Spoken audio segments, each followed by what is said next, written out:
And our final Thursday night game of the season brings us to Indianapolis. Happy holidays from Lucas Oil Stadium, the site of Super Bowl 46, coming up 45 days from now. And the Houston Texans would love to make a return trip. Right now, the one thing they do know, they're division champions for the first time, and they are in the playoffs. If they continue to win, they could go as high as the #1 seed. So they're trying to get that first round bye. Welcome, everybody. Brad Nessler along with Mike Mayock. And you got to give them credit. You got to tip your 10-gallon hat to these guys because they lost Matt Shaw, they lost Matt Leinart, and now they're doing it with a rookie quarterback, Mike. Yeah, I think my favorite line of the week is when Gary Kubiak looked us in the eye and said, hey, we got over 100 years of experience in the quarterback room, and somehow we got a rookie starting for us. Right. It's a great story. The kid, T.J. Yates, is a mature kid from University of North Carolina, pro-style attack, very mature, understands what he's doing, but they protect him with the run game. Now, Ben Tate, Arian Foster. Foster's already over 1,000 yards. Tate can get there with two good performances. The best thing they do is the play-action game off the run game.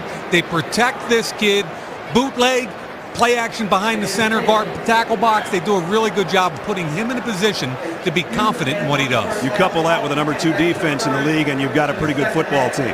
On the other side, the Colts obviously have struggled. They got off the over snide last week with their first win of the season. Let's be honest, a lot of people that are diehard Colts fans want them to lose tonight to secure the #1 draft choice coming up in April. But as Peyton Manning told us yesterday, he said, hey man, we just want to go 2 in a row because they could keep from being swept by their division for the first time in 9 years. And they're playing like they still want to play football. I rode down in the elevator with a woman who says she's a lifelong Colts fan but hopes they lose because she wants the first pick. But when I put the tape on from their game last week, all I saw were a bunch of guys playing fast, playing hard. There's absolutely no way they're going to give anything but 100% effort. Now, let's not forget there's a big picture also, Brad. This team's built to accommodate what Peyton Manning has done well over the years, and an awful lot of decisions to be made by the Ursays and Polians coming up. More on this divisional matchup. Let's go down to the third member of our team, Alex Flanagan. Alex. Hey, Nats, well, I think nemesis would be an accurate word to describe what the Indianapolis Colts have been to the Houston Texans. It's been a season of first for Houston, and tonight the Texans will look to beat the Colts here in Indianapolis for the first time ever in their 9-year franchise history. Andre Johnson telling me just a little while ago that he's taken a lot of butt whoopings from the Colts, and although he will not be playing tonight, he's looking to give one back to the Colts, Brad. So they meet here tonight with just 2 weeks left in the season. The Colts are going to get the football first as Houston won the toss and deferred.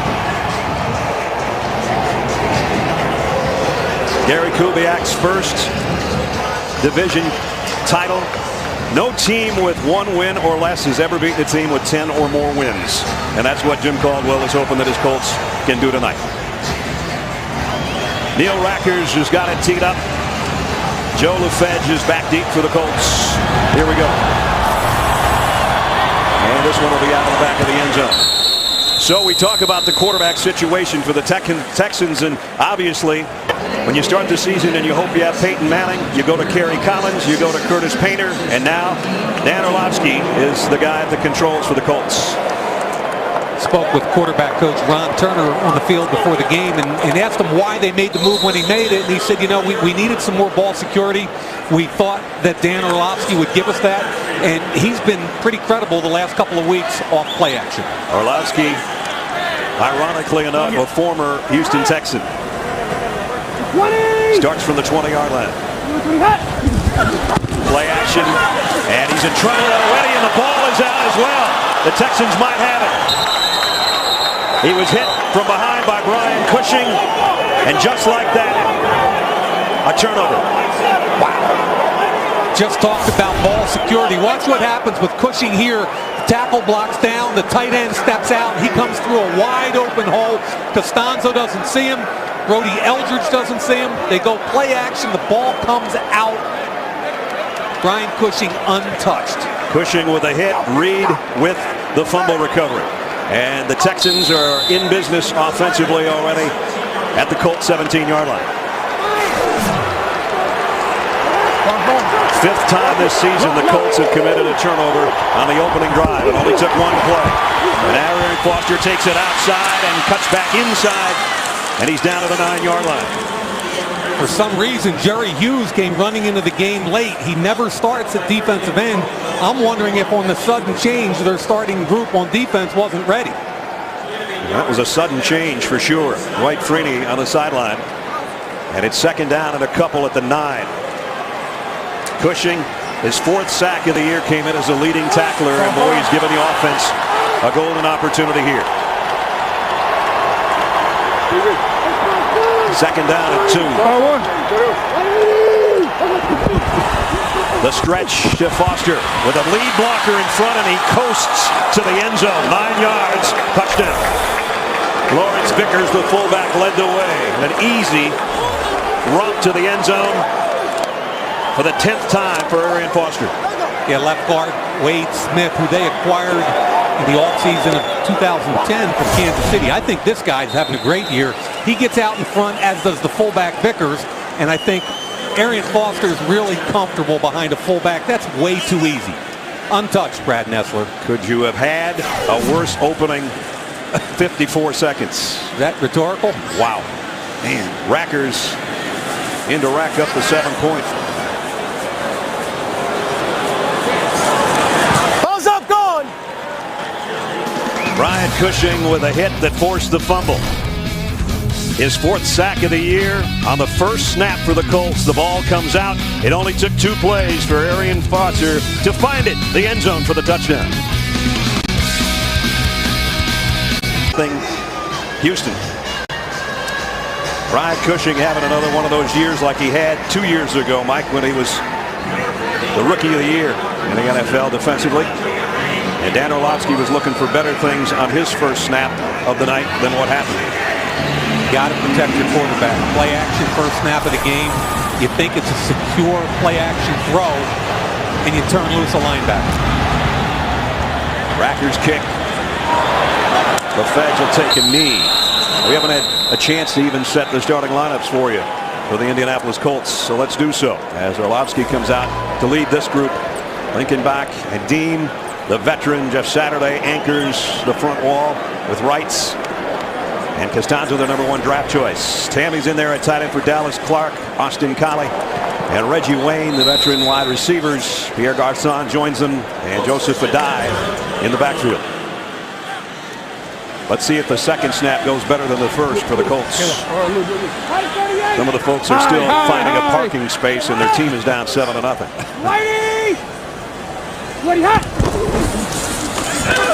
Adai's hit the backfield. He might lose a yard. We talked about the Texans defense. It is a tough group, ranked #2 in the league. The rookie Watt on one side and Cody at the nose. Smith, the linebackers, Brooks Reed, a former defensive end outside. Brian Cushing, you've also seen his impact. D'Amico Ryans, his running mate inside, and Barwin, the other outside backer. The back end with Jackson and J.J. Jonathan Joseph, Glover Quinn, and Daniel Manning. The safeties, and it's second down and 11. Orlovsky throws quickly and too far in front of Reggie Wayne. Now, last year, the Texans defense, look at the rankings. 29th in the league last year in points allowed, only 3rd now this year. And they were 30th in yards allowed and #2. And Wade Phillips is the architect. They've given up Reggie Herrings, the acting defensive coordinator, with Wade having had surgery. They give up 10 points a game less and 100 yards a game less than they did a year ago. Connor Barwin jumped. And, you know, Brad, Wade Phillips has gotten a lot of credit for being the architect of this turnaround. I think it starts with the players, though. Hear what this is. Neutral zone infraction. Defense, number 98. Connor Barwin. Moving into the neutral zone. I really think it starts with Rick Smith, the general manager. Think about the changes they made in the secondary. They pick up Jonathan Joseph and Daniel Manning. 2 for the price of Asamoah. Everybody in Houston was saying you got to get Asamoah. They got 2 starters for the price of 1. It allowed them to move Glover Quinn inside. So you have 3 different starters on the back end, and then you draft Connor Barwin a couple years ago. You've got Brooks Reed and J.J. Watt. It's a completely different, it's a facelift. And Brooks Reed doing it in place of Mario Williams. They don't even have him. 3rd down and 6. Number 6 is going to go deep. for Wayne, incomplete. Nice coverage back there by Jason Allen. And the Colts 3 and out. We'll talk about a comeback player of the year. Jason Allen was waived by Miami back in 2010 after being a first-round pick. Double move in the hip pocket, find the football, it's overthrown. He's got 4 interceptions this year, 32 tackles, 6th-year player out of Tennessee. He's really having a fine year. Jacoby Jones took 179 yards for a touchdown in the opening weekend against the Colts. McAfee doesn't want that to happen to him again. He'll punt from his own 15. High kick. Jones runs up on it at the 35. Dances around. Only got about 3 on the return. Good coverage by the Colts special teams. Jermail Hines got down there to make the stop. Just a couple minutes in. Here in Indianapolis, Texans have the ball and a touchdown lead when we come back. Happy holidays from NFL Network. Christmas, a couple days away. You and I have absolutely none of our shopping done. Well, I got a little bit, but you don't have much done. Much. I got nothing. I hope my kids are listening. 7-0 Houston. And the Texans start at their own 39-yard line. Quick snap, toss sweep. And cut down after a gain of about 4. This is what they like to do, Mike. This is a real good synopsis. Run game. 4 defenders against 4 offensive players on that half of the line of scrimmage. It's a zone scheme. Really good job at the point of attack. 4 helmets on 4 defenders. Then the burst by Arian Foster. And look at the blocking down the field from the tight end wide receiver. And then secondly, short pass game. Really good at the screen game. Center Myers pulls out. 1-on-1 block at the point. Easy cut. Nice play. Yates has it knocked out of his hands, and Robert Mathis has got it. Mathis and Freeney, the masters of the sack and slap, and they just came up with a big one there for the Colts. Robert Mathis, 7.5 sacks on the season, and now his 2nd forced fumble. The Colts have got it back. Robert Mathis and Dwight Freeney over the years have sacked so many quarterbacks and forced so many fumbles and strip sacks. Add another one right there. Colts offense first down, the Texans 36-yard line. Donald Brown in the backfield for the first time tonight, coming off a big game last week. Oh, he had a big opening, but somebody, it was J.J. Watt, I think, got him on the ankles. Let's take you back to the sack and the fumble. Yeah, at some point, people have to realize how special this kid is. He's on the right-hand side, and right there, both the tight end and the fullback have bypassed him. They're going to leave Winston 1-on-1 on Mathis. 9 years of production later, why don't you chip him? 2nd down and 9 at the 35. Colts trying to take advantage of that sack. And now they've got something working a little bit on the ground with Donald Brown. Picked up 3. Manning on the tackle. And it'll bring up 3rd down for the Colts, and they've struggled on 3rd down this year. 33% on the season. And this is an area where Wade Phillips, who obviously isn't here tonight because of the surgery he had, but where Houston will typically heat you up. A lot of times when they're a 3-man front, they'll get into a 4-man front. Glover Quinn, who's right here, is playing dime. They drop him down from the safety, and this is where they want to get after you. They will blitz you about 50% of the time. 55 actually. Orlovsky, and he's nailed in the backfield. Goes down for the 2nd time. Connor Barwin's got it. Back at the 40. Heavy pressure from the left side. Almost immediate pressure from Antonio Smith here, who's going to win against Joe Wright. See him get up the field, force it back inside, and then on the X stunt, Connor Barwin comes back inside and cleans up that mess. Had they been able to keep it going in the right direction, they'd have given their field goal kicker a crack. But with that sack, it's punting time again. So not able to take advantage of the big play by Mathis defensively. McAfee end over end punt. And fair catch taken by Jones. Back around the 7-yard line. So now Yates comes out. Takes over for the Texans deep in their own territory on offense with a touchdown lead. Own 10-yard line. 11 times they've started inside their own 10 this year. They've come up with 7 scores. They started off 500, went on a team record 7-game winning streak before losing last week. And the first playoff berth and division title is already theirs. Champions of the AFC South, normally belonging to the guys in blue. Hitting the backfield. Nice job. Foster only got a yard. Robert Mathis again is the guy that made the hit in the backfield. Penalty marker down. Holding. Offense. Number 73. Half the distance to the goal. Still first down. Eric Winston, the right tackle, with a holding call. And there he is. Caldwell, the guard. Center, Myers. The left side was Smith. And Wayne Brown.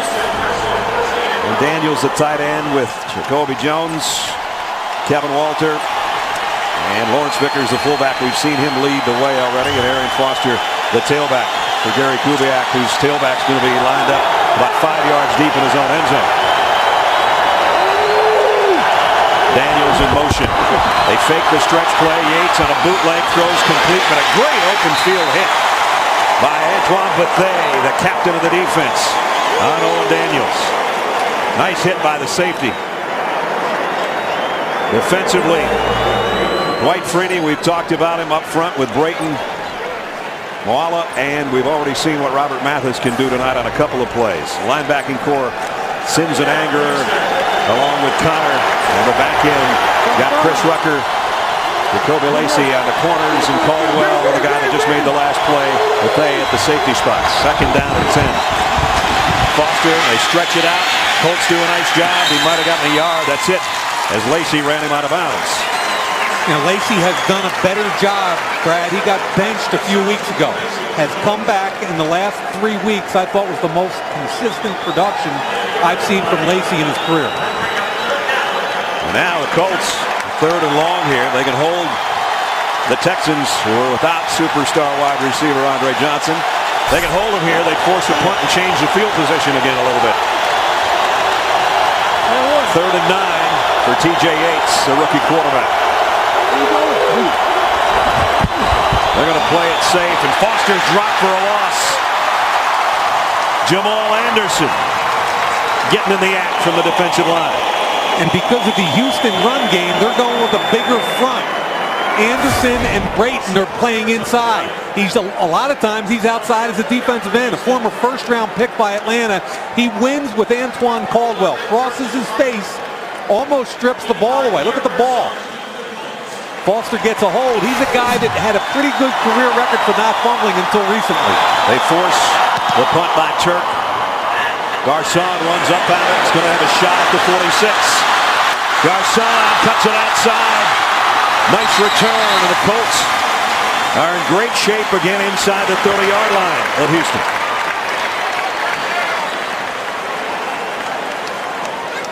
So now the Colts go to work with an opportunity to try to tie things up here midway through the first quarter. Dan Orlovsky, the fourth quarterback used this year. Peyton Manning, of course, has not played. Kerry Collins came in 3 games, and Curtis Painter for 8 starts. This is Orlovsky's 4th. 7th-year player out of Connecticut. And there's Peyton and Curtis Painter on the sideline. Let's see now with that change of field position and the nice return by Garcon, what the Colts can do at the 27-yard line. Don got a couple. Let's check in with Alex. Hey, Brad, well, Dan Orlovsky, of course, going against his former teammates in the Houston Texans. You saw Connor Barwin sack him, then tapped him on the chest just to say, hey, old pal. T.J. Yates was actually mentored by Dan Orlovsky over the summer, the two on the same team until Dan came here to the Colts. Used to work out together at Rice. A pretty unique situation. One guy, third-string quarterback, one that started 4th on the depth chart, or at least if you count Peyton Manning would be number 4. His team with a second down and 8. A dive, never got to the hole. Nice job defensively. Oh, D'Amico Ryans, he's just so quick downhill. 6th-year player out of Alabama. He's going to come right here for the fill. Watch him take gap responsibility, allows the linebacker to slide, move, and untouched make the tackle at the line of scrimmage. He's the emotional leader of this defense, and you can see why. And now on third down, what you don't want to do is take a sack here, as Orlovsky did last time, and take yourself out of three-point range. You hate to think that way, but you're exactly right. That they've got to secure 3 points. Quick throw to the outside. Wide open is Collie. He's got a first down. Good throw and catch. Pickup of 12. Had to be a busted assignment there. Collie wide open. No one anywhere near him. I think 2 guys jump on Garcon. See, McCain gets picked. And just a good job working off the legal rub by Collie to get wide open in the flat. Collie's caught 18 balls this year on third down, all turned into first downs, as that one was. First and 10 at the 13-yard line. Back to a dive. To the 10. Nico Ryans again and on the stop. The Colts have changed things up from early in the season, going to a lot of two-back sets. They seem comfortable running out of that eye. I think 2 of the backs are very comfortable. I really think Donald Brown and DeLon Carter love having that fullback in front of them. Addae a little bit more used, because he's been here longer, to being next to or side saddle from Peyton Manning. They stay in that set. And down near the 5 is Addae. This is who they want to be right here, at least this year, without Peyton Manning. Yep. Downhill, powerful. Last week, Donald Brown had a big week, and now you're looking at a very manageable 3rd and 2 type situation. The future Hall of Famer can only look on, as he has done all season long. And now they got a third down at 2. They can get a first inside the 4-yard line. A one-on-one opportunity with Garcon up top of the screen. The dive. No gain. And it was Brian Cushing who's made a couple of big plays already in this first quarter. And the Bluebirds are out at Lucas Oil Stadium as it's a field goal opportunity upcoming. J.J. Watt is really the guy, gets some penetration, allowing Cushing. Looking right in there on the inside, and there comes Cushing from the backside. So at the point of attack, Watt is stout, allowing Cushing to come in from the backside. Adam Vinatieri, 17 out of 20 on the year. This is basically an extra point, 23-yard field goal. And it's up and good. So they take advantage of good field position change, end up with 3 points, trail 7-3. Please welcome your new AFC South Division champs. We've been waiting on this for a long time. We want you guys to enjoy this, have fun tonight, but we're not finished. We're trying to win the Super Bowl. That was the scene after clinching against Cincinnati to win the division. Andre Johnson's waited a long time to be able to say that. And so the Texans, AFC South champions, but they want more. They want to keep on winning, at least get a first-round bye, if not all the way to being a #1 seed in the AFC. That would be what they'd be looking for in a perfect scenario. Reggie Wayne, the veteran receiver, has got so many balls from Peyton Manning, and Dan Orlovsky was telling us the other day, said, I've only been throwing to him for about 3 weeks. Quentin Dents will take a knee. So here's the playoff scenario for the Texans. If they were to win out and the Patriots and the Ravens would each lose once, they would be the #1 seed. That's the best case scenario. They clinch a bye if Baltimore loses one. And if they win one game, and that's what they're looking for tonight, they're going to be in the shape of being anywhere from a #1 seed to a #3. And they host Tennessee next week, right, who had a tough week last week losing in Indianapolis. Hey, 53, flip. Play action, bootleg for Yates, throws complete on the run. And a big gainer across the 40 out near midfield is Kevin Walter. Pickup of 28. And that's what I meant by it's a quarterback-friendly offense. There comes Walter across the formation, wide open, unaccounted for in the flat. It looked to me like Lacy had bad eyes. undisciplined eyes in the linebacker or defensive back will guarantee a big play. Shouldn't be more than a gain of 4 or 5. Turned into a big one. Walter was the guy that caught the clinching touchdown and the win over the Bengals that gave him the divisional crown. He got him this time out to the 49-yard line. Now they go back to Foster, and he busts through a hole, cuts outside, still on his feet as he's run out after a pickup of 18 more. This is their zone scheme. Good job inside. Hat on a hat, cut inside. And where I see this guy, he's a patient glider, Arian Foster. Reminds me a lot of Terrell Davis from the old Denver Bronco days. Same scheme offensively and a very similar style of back. He gets a breather here, and Ben Tate comes in. A guy that's closing in on 900 yards rushing himself. This time, no gain. You talked about the comparisons with Terrell Davis. Take a look at the running styles of these guys. Mike, you can take over here. Yeah, I mean, you talk about a guy that weighs 225 pounds like Foster. He's a patient glider that waits for holes to open up. Cut, get up the field, north and south. Not going to run a 4.4. Neither did Terrell Davis, a 6th-round pick. He didn't run 4.4, 4.5. He understood when the hole opened up, and then he burst through the hole. Love both of their styles. Yates, quick drop over the middle, dangerous pass into double coverage, intended for Daniels, incomplete. And you know, Gary Kubiak for so many years, the offensive coordinator, Mike Shanahan with Denver, and so the schemes are similar and the running styles are pretty similar. Oh, it's an identical scheme, and let's face it, Kubiak brought his zone run scheme with him.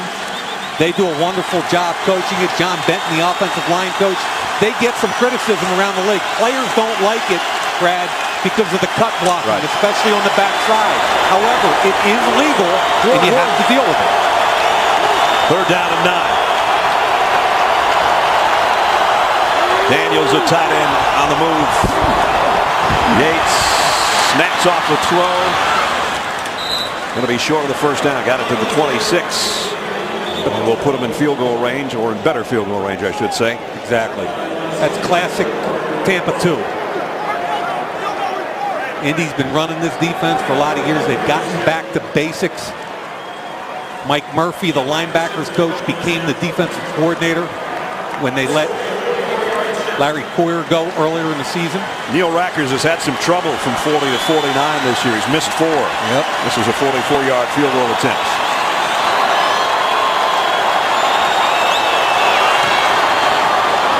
Not going to miss this one.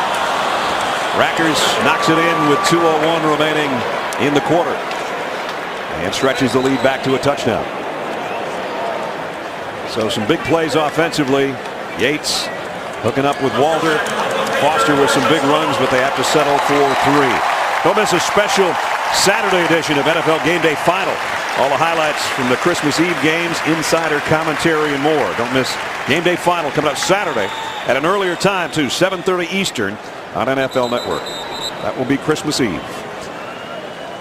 So a 54-yard drive in 6 plays.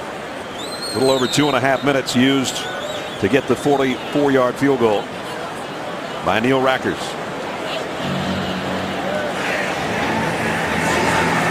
2:01 remaining, so after this kickoff, Brad, a 2-minute warning. Indianapolis done a nice job of keeping this game, after the way it started, keeping it manageable.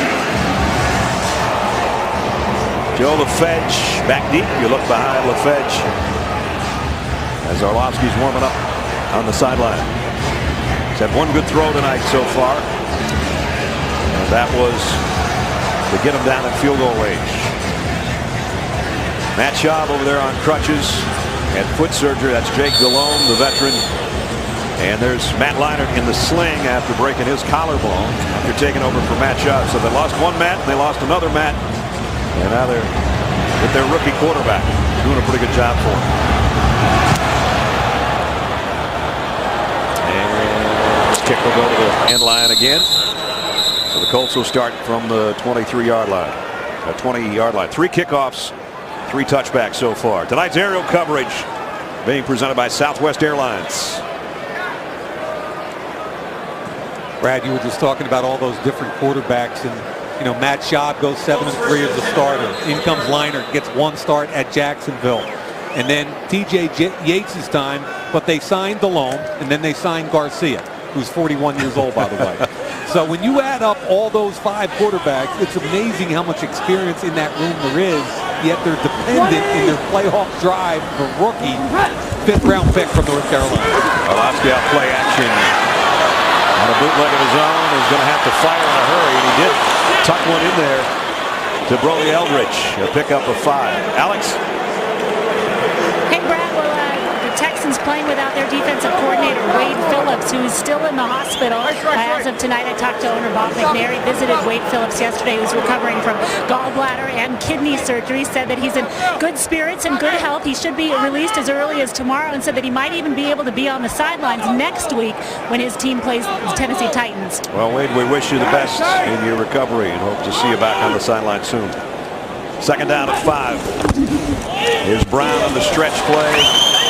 Got a yard or 2. Reed and Cushing, those guys on that side, done quite a job already here this first quarter. They're getting so much production out of these young players. Brooks Reed, 2nd-round pick out of Arizona. Got 6 sacks on the season.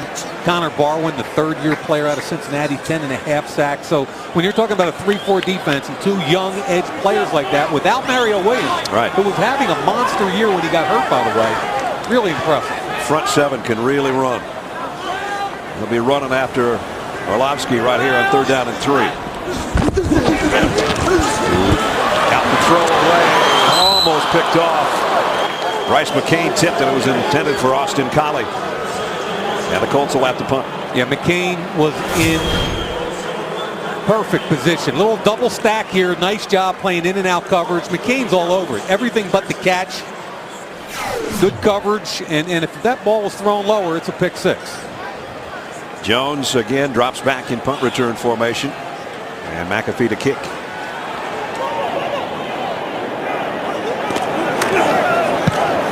Let him go! Let him go! Jones waits on it at the 34. First man missed, and flags fly in late, way away from the play. Be a hold on Indy, I think. Boy, that's about 20 yards away from where the punt returner was, if that's the call. During the return, illegal block in the back. Receiving team, number 54. 10-yard penalty from the spot of the foul. Houston keeps the ball. First down. Mr. Alexander with the illegal block. There you see 54 on 54. Yep, and at the time that happened, Jacoby Jones was about 15 yards downfield. Nonetheless, it backs him up, negates a pretty good punt return, and takes him back to the 26-yard line. Yeah, needless to say, Mr. Alexander's a rookie at Florida State.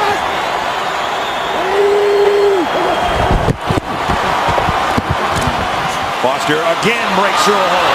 Down the sideline and across midfield and all the way to the 46. Pat Anger brings him down, but Arian Foster rips off another 28-yard gain. Really good blocking at the point of attack. Winston with the lead block. Vickers had a good block. And of course, Arian Foster makes the cut. Colts 10th straight game without a first quarter touchdown. At the end of one, they trail the Texans 10-3. Senior Bowl, and see the country's best college senior players square off against each other on teams led by NFL coaches. A significant step on the path to the draft. Senior Bowl Saturday, January 28th, live here on NFL Network. Mr. Mayock will be there. And maybe my favorite week of the year, because you basically see these 100 of the best college football players in the country come to life in front of you, being coached by NFL staffs, competing for money and draft status. It's pretty cool. We start the second quarter with the Texans at the Colts 46-yard line. Foster, another big hole off the right side. And he's around 70 yards already. 72 on 8 carries for Arian Foster. Really doing a good job at the point of attack. Winston, the right tackle, hooks the end. That allows Vickers outside. Patient enough there by Foster to wait for Vickers to make the block and get up the field. He gets a breather, and Tate comes in again. Trade a 1,000-yard guy, put in a guy that's closing in on 900. That's a nice 1-2 punch. Colts think about a blitz here, and it pays off. Wow. What a hit by Corral Connor. He beats the left guard, Wade Smith. He's in the B gap. Here he is in the B gap. He comes right through Wade Smith underneath him, makes the hit. Wade Smith has got to see a guy crossing his face. Once he crosses his face, he's got to take him, or else Chris Myers, the center, has to. You can't let that kind of penetration occur. So now 3rd down and long after that big defensive play. And putting the Colt defense in a better spot to try to tee off here. Yates, and they do tee off. Sack him. It's Jamal Anderson, who's had a couple of big plays in this first half. Remember, Anderson doesn't usually even start. They're using him as an interior player because of his size and quickness. He beats the right guard, Caldwell, and the one thing Caldwell can't do on a 3-step drop is get beat to his inside. That's a bad job by the right guard, Caldwell, and a powerful and explosive move by Anderson. So Matt Turk to punt. Let him go! He hit it a mile in the air. LaFedge with a fair catch, taken right around the 10-yard line. 13:06 remaining in the first half. Texans in front, but the Colts have got it back. How about real gifts, real joy? How about the Texans and all the toys? And Andre Johnson says, well, there's the list. He did good. Pretty cool. Yeah, that is very cool. Well, the Colts here trailing by a touchdown. Only one win all season long. I think everybody knows the story. Peyton Manning hasn't played. We talked 45 minutes ago about the fact that there's decisions that this franchise now has to make and don't necessarily look forward to. And I think it's less complicated than we in the media want to make this thing out to be. And I think if you look at the relationship between the Irsay family and the Manning family, it's not like this guy is just an asset. How they treat him with respect and dignity, where they go from here, I think is really important. I don't think anybody's trading Peyton Manning this offseason. And of course, we talked about it. A guy that's a future Hall of Famer and #1 overall pick in the '98 draft, and 11 Pro Bowls, 4-time NFL most valuable player, a Super Bowl title. He's not only the face of this franchise, it's almost like he's the face of the city, and he's obviously one of the faces of the National Football League. And to see him over there on that cap all the time, I said to him at practice the other day, man, I miss you out there. And he said, you don't know how much I miss you.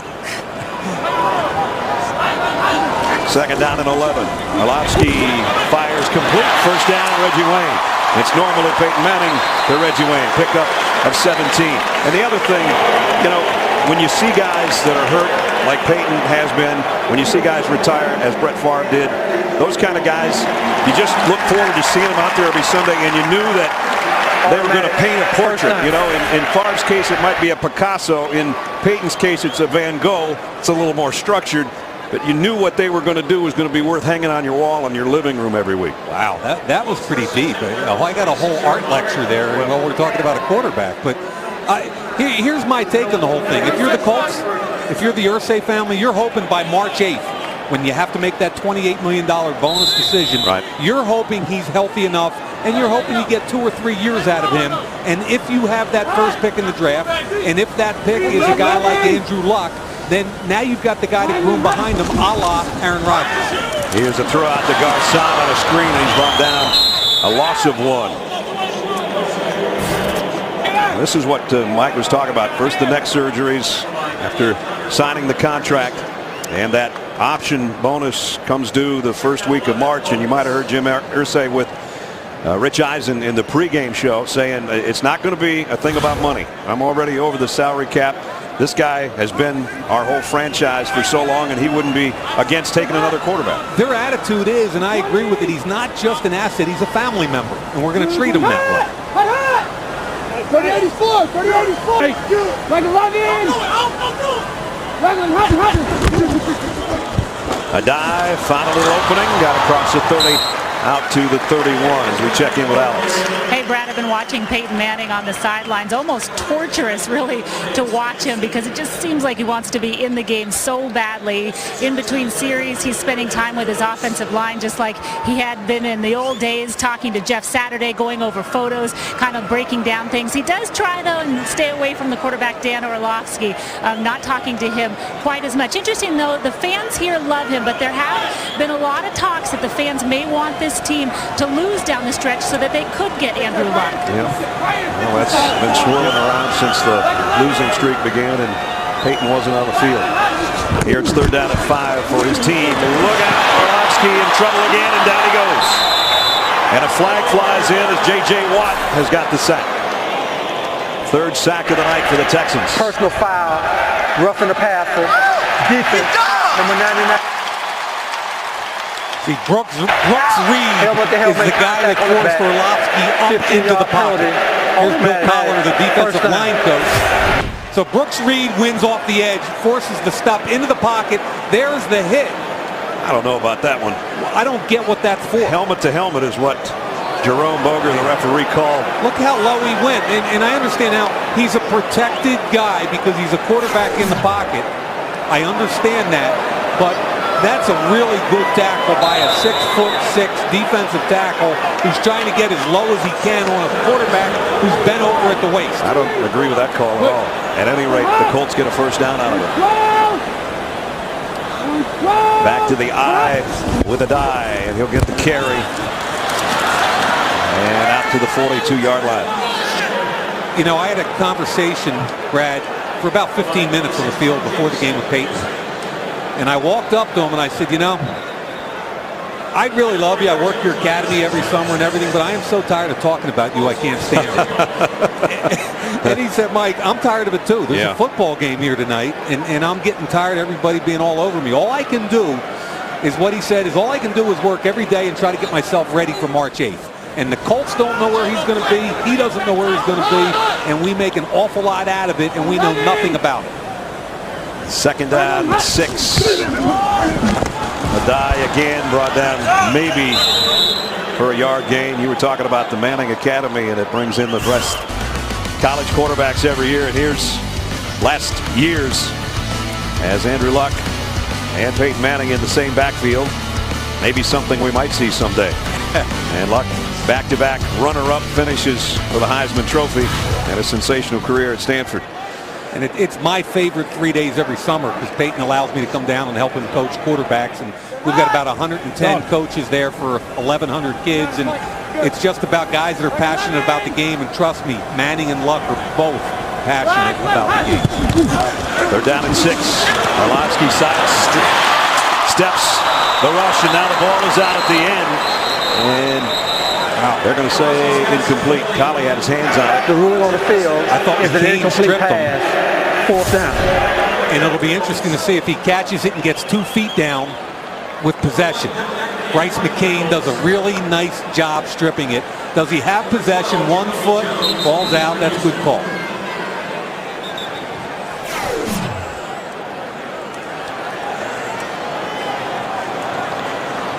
Austin Collins got a hold on that football. Good throw.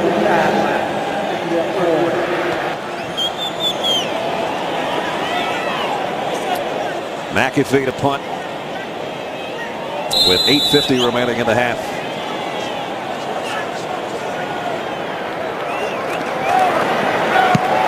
Let him go! Jones backpedals to the 5. Got around the first wave.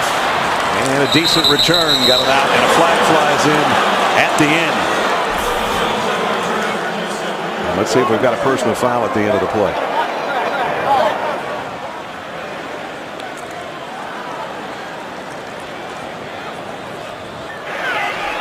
During the return, illegal block in the back, receiving team, number 89, half the distance to the goal. Houston keeps the ball. 1st down. Brian Johnson with the penalty, and that negates a nice return, and it puts the Texans in a little bit of a hole. They do have a touchdown lead. TJ Yates and the Texans starting inside their own 10-yard line, leading 10-3 here in the 2nd quarter. Dangerous position here. This is where you want to run the football, secure the football, and get better field position. Tate, the tailback. Jacoby Jones in motion. And play action, the bootleg. This worked earlier. Right now, they're covered pretty well. He throws anyway, and it's incomplete. The Texans start off with Matt Schaub, who's a Pro Bowl quarterback before the foot injury. Matt Leinart lasted one game before breaking his collarbone, and now they're down to a 5th-round draft choice, Mike.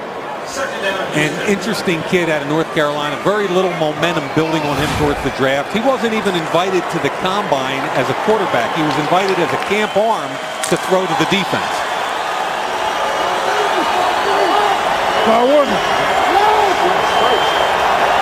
Second down and 10.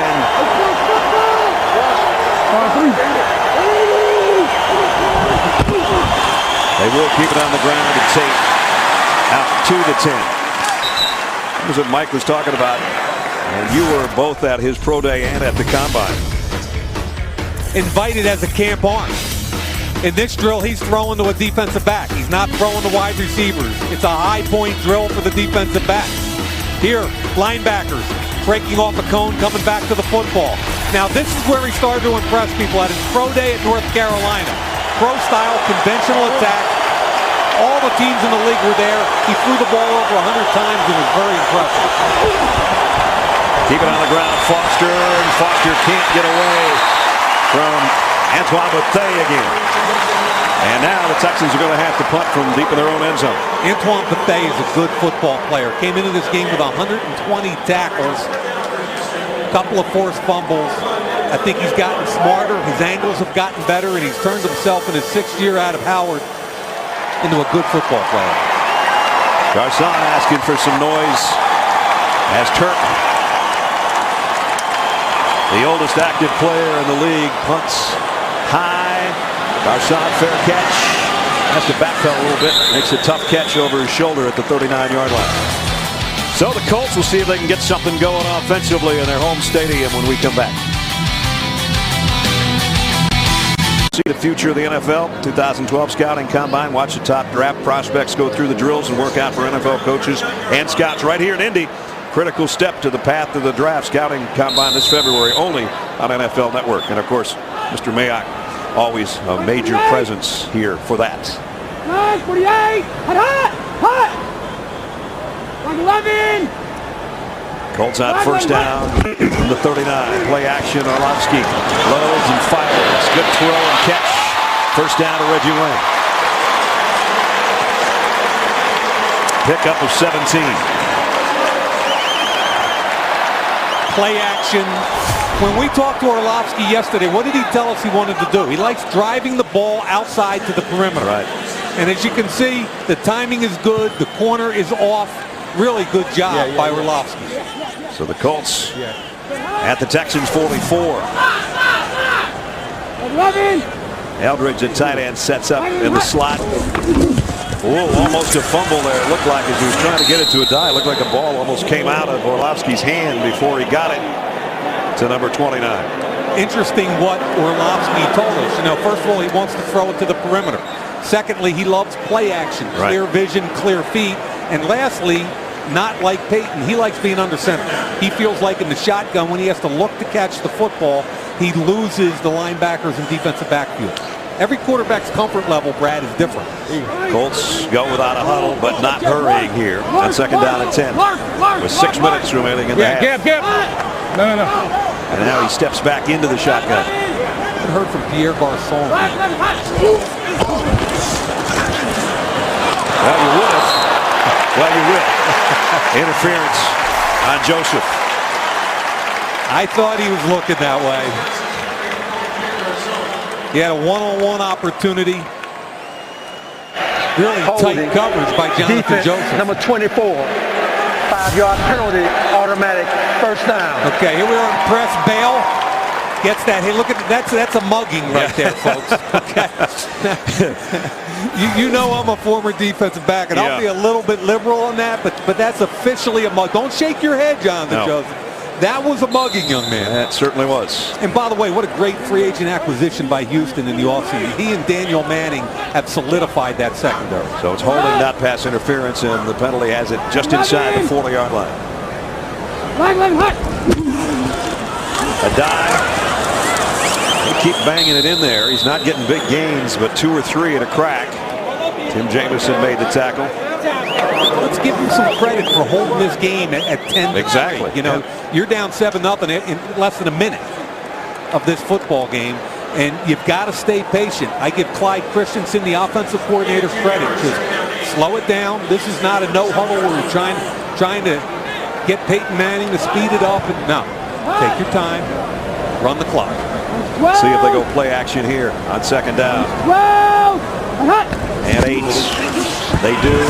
Arlovsky fires to the perimeter again and almost caught by Colley, and now another flag. They're going to get Manning. Ball is underthrown. Receiver always has the advantage, and Manning was working hard because he was beat.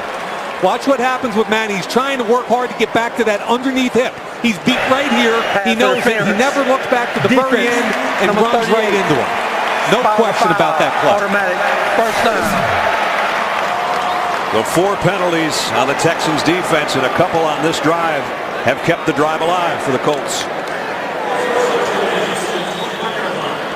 At the 21 with a first down.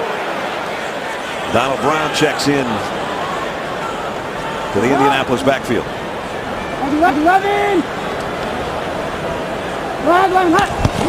Quick slant. Short gain though for Reggie Wayne. Glover Quinn put him down just about as soon as he caught it, but he gets it inside the 20. Quick 3-step. Reggie smart enough to catch it and then basically head for the turf because Glover Quinn was headhunting. Brings up second down and 5. Under 5 minutes remaining in the half. Colts on a drive trying to tie the game. Adai stays on the sideline and Brown stays in as the tailback.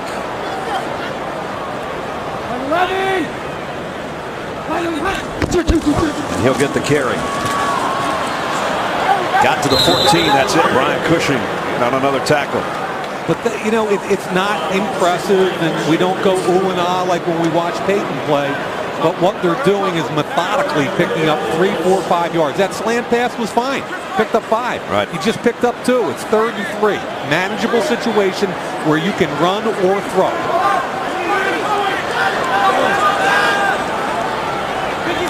They can get a first down near the 11-yard line. Remember what Reggie said all week long, throw it left. He's been telling Arlovsky that in the locker room for a couple weeks. And it's one-on-one. Give it to him. Oh, he tried to throw a slip screen to Garcon, and Brooks Reed got in the way of that. And look at Reggie up in the corner. As soon as that play happened, he had his hands up going, are you kidding me? I have one-on-one. That's all we need right there. I'm the best player on this field. Let's take advantage of it. Jason Allen covered me? Nah. I think he's frustrated. He knew he had an opportunity to make a play. Let's give some credit, though. Brooks Reed is having a good game off the edge. And now they've got to settle for a field goal again. Vinatieri hit earlier. This will be a 32-yard field goal attempts. Trying to cut into the Texans lead, and Vinatieri does. With 3:38 remaining, you see Arlovsky going, ooh, could have had a touchdown, it would have been tied. Instead, they settled for the field goal. Penn 6, Houston. They've been on the page for about 700 receptions, and Peyton's going, yep, you were going to go to the corner, and I had you, but I wasn't out there. And Reggie's saying, throw left. And what we both said before that snap is it's one-on-one with Reggie Wayne, man. That's when you need to take advantage of it. He made a great 18-yard throw last week for a touchdown because he trusted him. Another D kick and another touchback. Reminder for you with NFL Game Rewind. You can relive every game of the 2011 season and the NFL playoffs online and in HD. Sign up today for new playoff special offers at NFL.com/Game Rewind. Brad Nessler, Mike Mayock, Alex Flanagan, and our NFL Network crew from Lucas Oil Stadium in Indianapolis, where the one-win Colts have kept it tight with the AFC South champion Texans.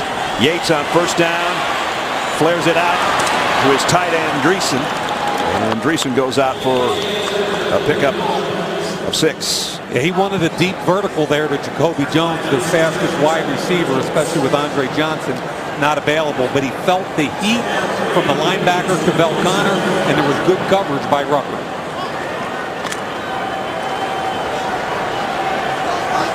As we approach 3 minutes, Texans have all their timeouts. Second down along 3. And out close to a first down.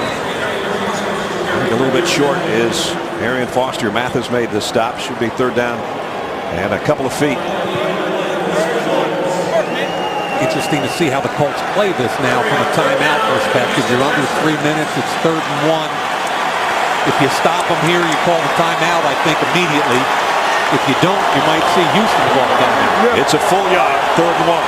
And the Texans haven't converted a third down in this half.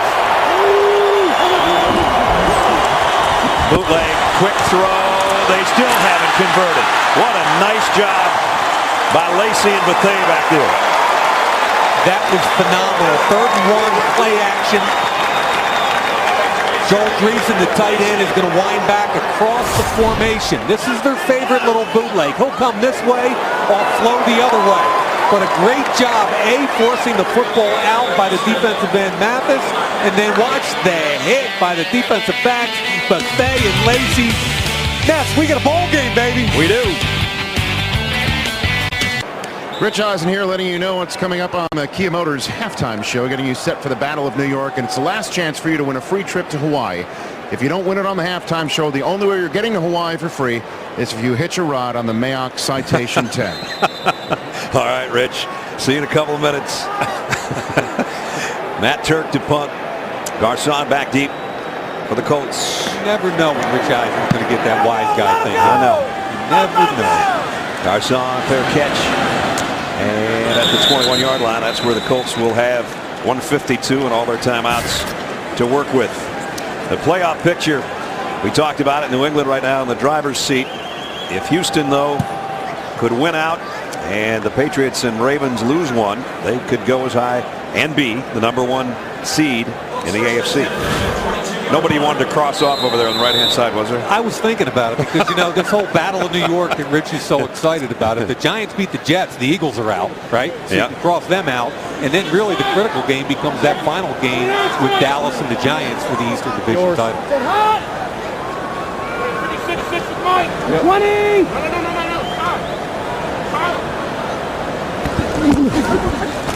The quick out. Reggie Wayne out of bounds after a pickup of 4. That's just a little drive starter right there. We got 1:48, 3 timeouts left for both teams. Interesting to see how Orlovsky, who, Brad, is a 7-year veteran, but won his first football game as a starter last week. Isn't that amazing? Kind of fun to watch how he handles this 2-minute drive. Houston's got their 4-man rush in the game. Most of his games were in 08 with the Lions. This one's tipped on a slant as J.J. Watt got a hand up there, the big rookie out of Wisconsin. I got to tell you, he was one of my most impressive guys a year ago. Here he is inside working on Dean. Sees the quarterback, feels the ball come out, elevates. I thought he changed right in the helmet. Way to use your head, J.J. Hey, let's call that a defenseless player and give him 15. He got called for a penalty on a helmet-to-helmet earlier that I know. We didn't see that one. That's as justified as the other one. They're down at 6. Colts don't want to give it back to the Texans this quick. Here comes a blitz, and flags and whistles will halt play. False start. Offense, number 6. 5-yard penalty. Still 3rd down. Quarterback. It's interesting because Joe Wrights, the left guard, is trying to give the signal to the center Saturday to snap it when Saturday's snapping it. So they were all kind of discombobulated there. Jeff Saturday has been around 13 years manning that center spot. No pun intended, but most of the snaps to Peyton Manning. over those years. 3rd down and 11. And he's one of those guys you're going to have to figure out in the near future whether or not how much more he has to give. They've got some veterans that are nearing the end of their careers. Orlovsky on 3rd and long. Has time. Throws complete. What a great hands catch by Collie. Austin Collie now move the sticks. Got 12 on 3rd and 11. Watch the hands at this. He just snatches this thing out of the air. Bang. Goes to the ground. Wonderful catch. Clock winding down near the 120 mark. Now draw play inside. A dive. And a dive. One of his better runs of the night. Got to call timeout, fellas. Picked up 9. There it is. And they stop it with 1:14. As befits, even though he's a 7-year veteran, as befits a quarterback with minimal experience. Peyton's right out there in the middle of that meeting now. This is the deal with Peyton. No matter how much he says he's trying to stay away from all this, this guy has a passion for the game of football like no player I've ever met.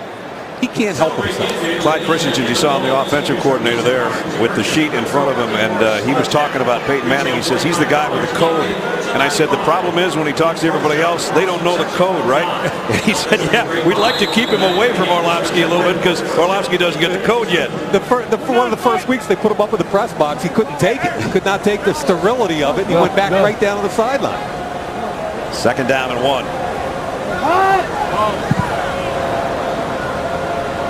Man coverage across. You got an opportunity here. Going to take a shot on a slant to Garcon. And he's down to the 41-yard line. Good throw and catch. Yeah, Garcon won that at the line of scrimmage. Jonathan Joseph had coverage, but he beat him off the line of scrimmage, gave his quarterback an easy target. 17-yard pickup. They spotted at the 42. Colts have got something working here in the final minute of the half. Orlovsky throws complete. Reggie Wayne the other way. Another 1st down. 11 more yards. They're in their dime package. Jason Allen playing the right corner. Reggie Wayne can beat him all day long. Good job by Orlovsky. Back to back, taking advantage of man coverage. Still have 2 timeouts left. They'll snap it with about a half minute to go in the quarter.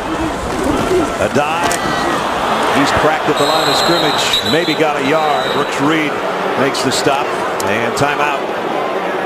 1 timeout remaining with 26 seconds left. I kind of liked how they had that going with the pass game there. Yep.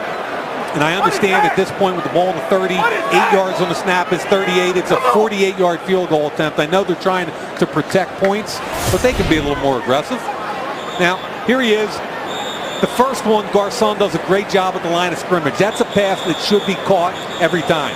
And this time, the left side. Reggie Wayne puts it on his back shoulder. If he got it out in front, maybe he gets through that leg tackle right there if he doesn't have to slow down for the ball behind him. They took over at their own 22 with 1:52 to go. This is the 8th play of the Colts drive with 1 timeout remaining. And as Mike said, right now they're in 48-yard field goal range, but they'd like to get more. On the Falcons, on the Falcons, on the Falcons. At the 30. Dime personnel, 6 defensive backs, 1 linebacker. They'll draw play and a dive found an opening inside the 20. Now they can get up and spike it or take the timeout, which they do. Orlovsky was, I think, telling his coaches he wanted to spike it. He wanted to save that timeout. Take another shot. I'm with him.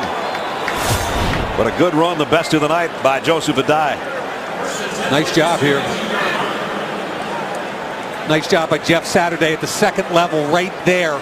Remember, he's not a guy that's going to push you all over the field, but he's a leverage positional blocker. Wrights has inside position. Saturday at the 2nd level, inside position on Cushing. And a real good job by Adai of picking the correct hole.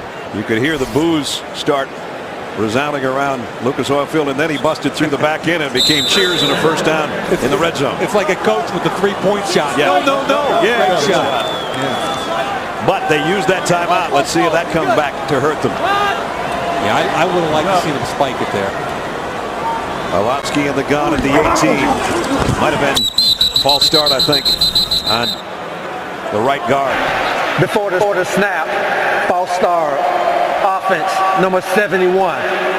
5-yard penalty, still 1st down. It was on Ryan Deem. Costly. Those 5 yards here and there will kill you. See, what's happening is the left guard will tap the center, when he knows Orlovsky's ready. There's the tap and the right guard jump. They're all kind of looking inside so that Jeff Saturday doesn't have to look through his legs and he can identify pass protection. That's what a lot of the teams around the league are doing now. Remember, if they go down the middle of the field on a throw here, they got to get up and spike it in a hurry. Out of timeouts. And 1st and 15 now. Orlovsky is going to go to the end zone and overshot everybody. Garcon, the intended receiver, and Jonathan Joseph was covering. You know, I think Garcon had an opportunity there because he won inside. Watch him inside.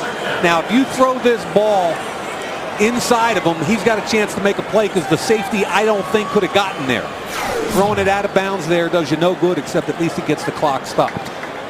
I think he could have just ripped it in there. And if they try to throw down the middle and get a first down at the 9-yard line, they are going to have to hustle to get the clock stopped. Yep. And Houston knows that.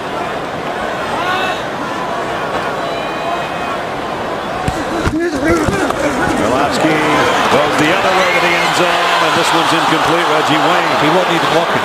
He didn't know it was coming. And Orlovsky got popped as he let go of the ball, and he's still down. Come on, Reg, if you tell him to throw left, be ready, man. Doesn't have his head looking. Now he sees it's up there, but can't find it. And Orlovsky was shaken up a little bit at the end of the play, and now they do have to settle for the field goal attempt of 42 yards by Vinatieri, who's already hit a couple, but this can close the gap right before halftime down to a point. Brad, it's like you were saying earlier with Orlovsky and the wide receiver. Just 3 weeks of working together. It's so difficult. Ball's gone. Vinatieri, whoop! That one took off on him at the end, and he missed it. So a good-looking drive, maybe their best of the night, and it goes for naught right here at the end of the second quarter. That ball just took off. It was halfway to the goalpost, and then it took a serious left. You can see by the spin, he didn't hit it pure. And now just one play left before halftime. Even Peyton couldn't steer that one in. Still a competitive football game. It would have been 10-9, but they missed the field goal from 42 yards. Don't forget, coming up, Kia halftime show. Rich wants to give away a trip to Hawaii pretty badly. We'll talk about the Giants and Jets battle. That's all coming up shortly. But that's the end of the first half. Score: Texans 10, Colts 6. Back to Thursday Night Football and happy holidays. Just about set to start the third quarter as we take a look at our first half game summary presented by Warhorse.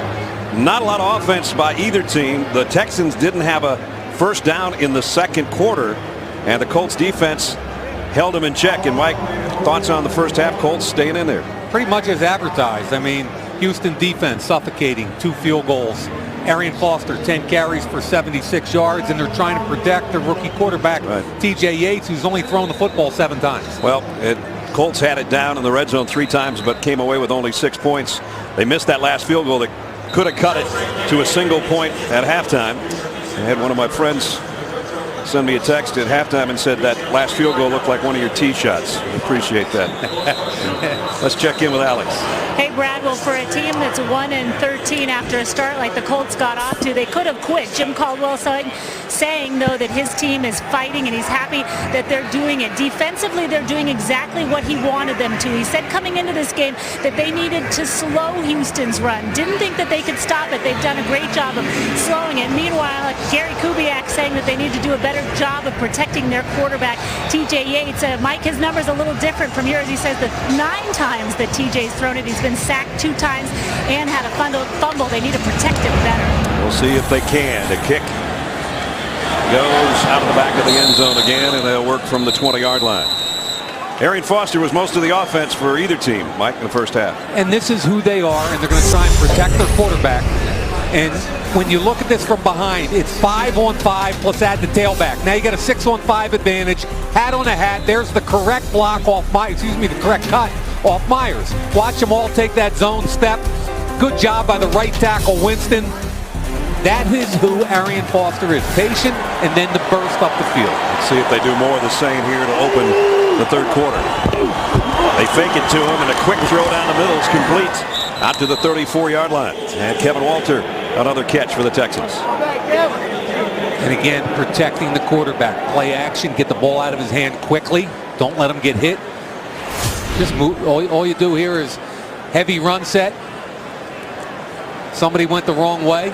Arian, I think what happened there is Foster saw blitz and decided to go, instead of go to his right where the fake was supposed to be, go protect his quarterback to the left. He made a good choice. He Yep. got a pretty good block. First down from the 32. This time they'll give it to him. And he broke a tackle. And he got out across the 35, picked up about 5 yards when it looked like he was going to go down to the backfield. Mike Freeney coming back out. They were working on his knee brace, I think, on the sideline. Mathis, his counterpart, has already picked up a sack and a fumble recovery. There's the numbers on Arian Foster. Undrafted out of Tennessee. And not real happy More on about that in a second. You know where I'm going. Not real happy about it.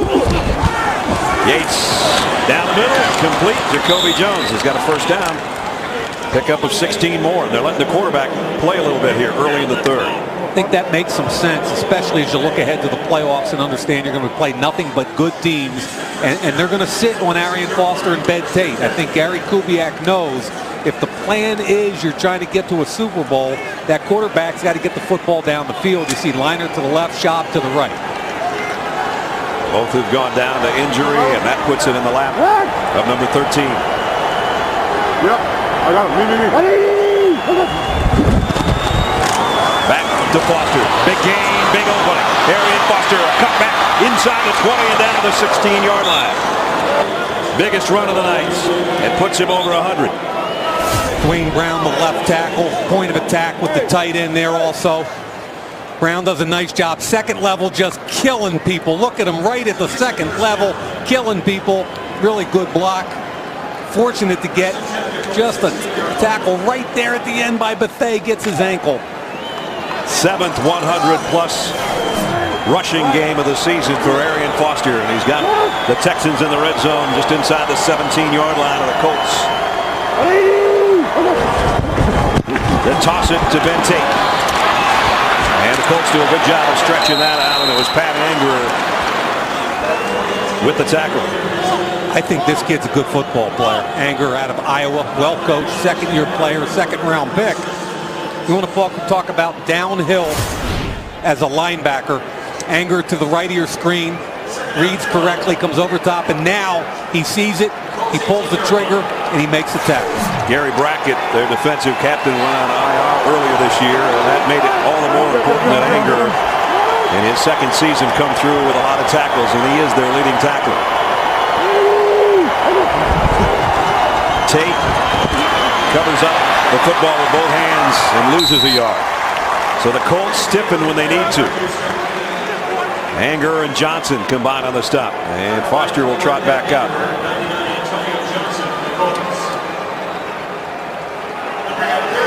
They're going to have third down and a bunch. They've got to get all the way down around the 7-yard line for a first down.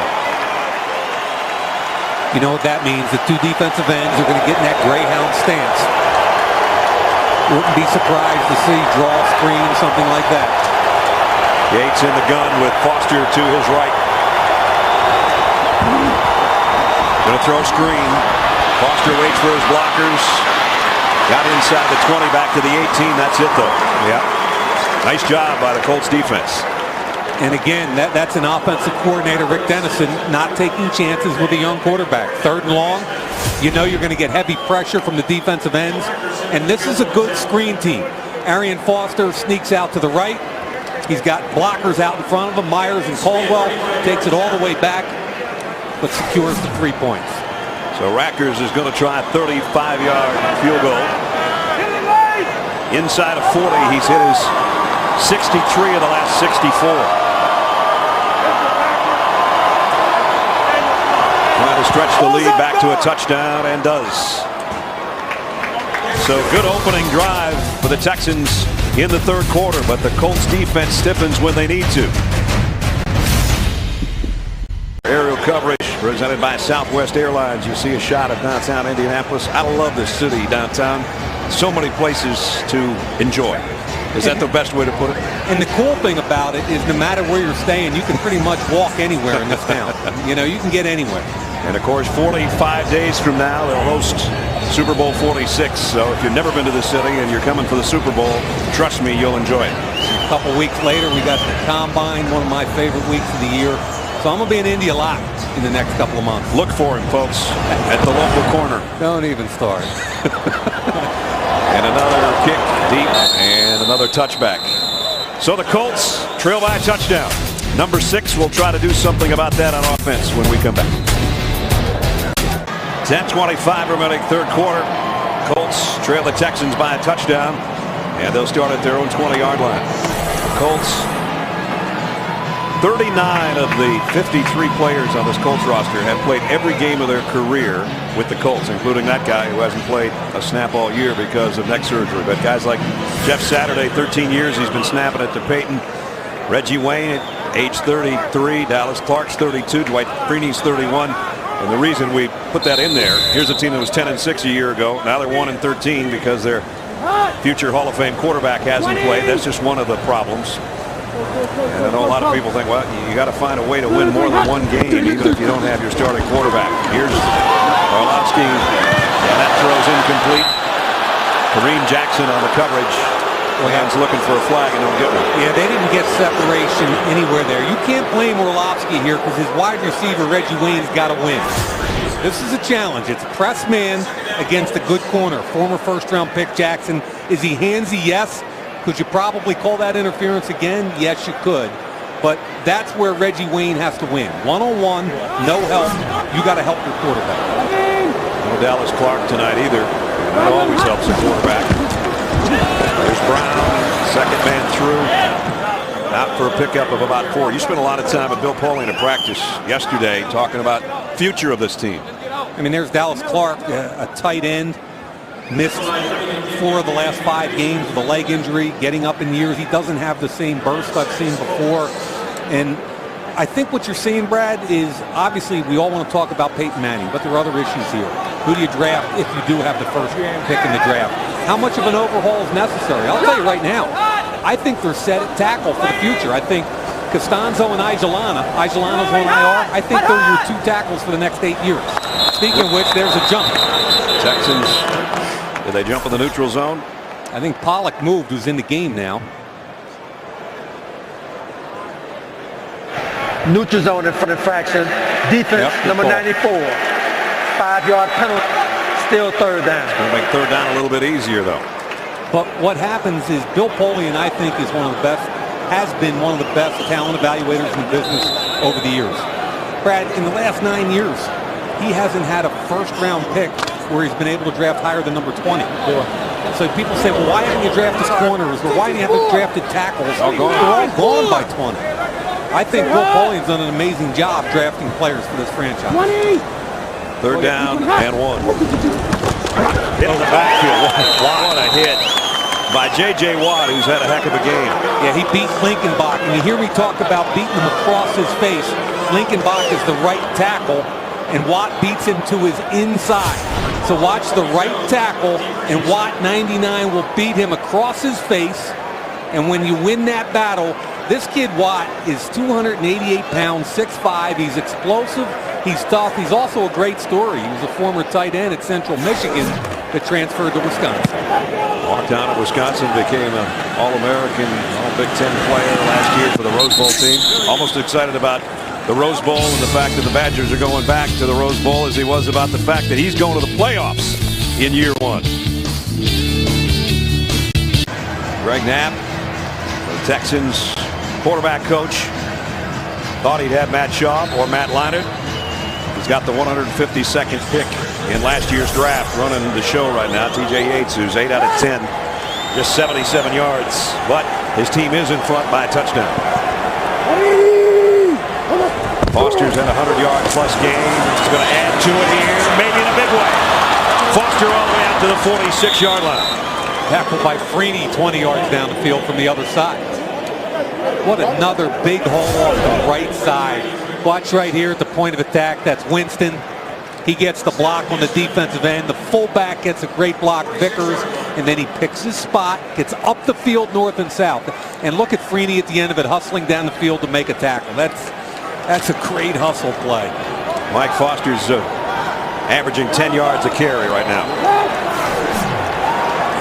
Just love what I see with him. I really do. Picks a hole, and his burst and acceleration through it. Here he goes again. This for just a short game. We talked about him being an undrafted free agent. He walked into our meeting yesterday, gave you the evil eye that is, but he's had huge games before, including a franchise record against the Colts, 231 yards and 3 touchdowns. I like guys that have a chip on their shoulder, that have a healthy chip on their shoulder, that drives them to work harder. And, you know, he walked in the room and wasn't happy with me because I didn't have him rated highly, and I don't blame him.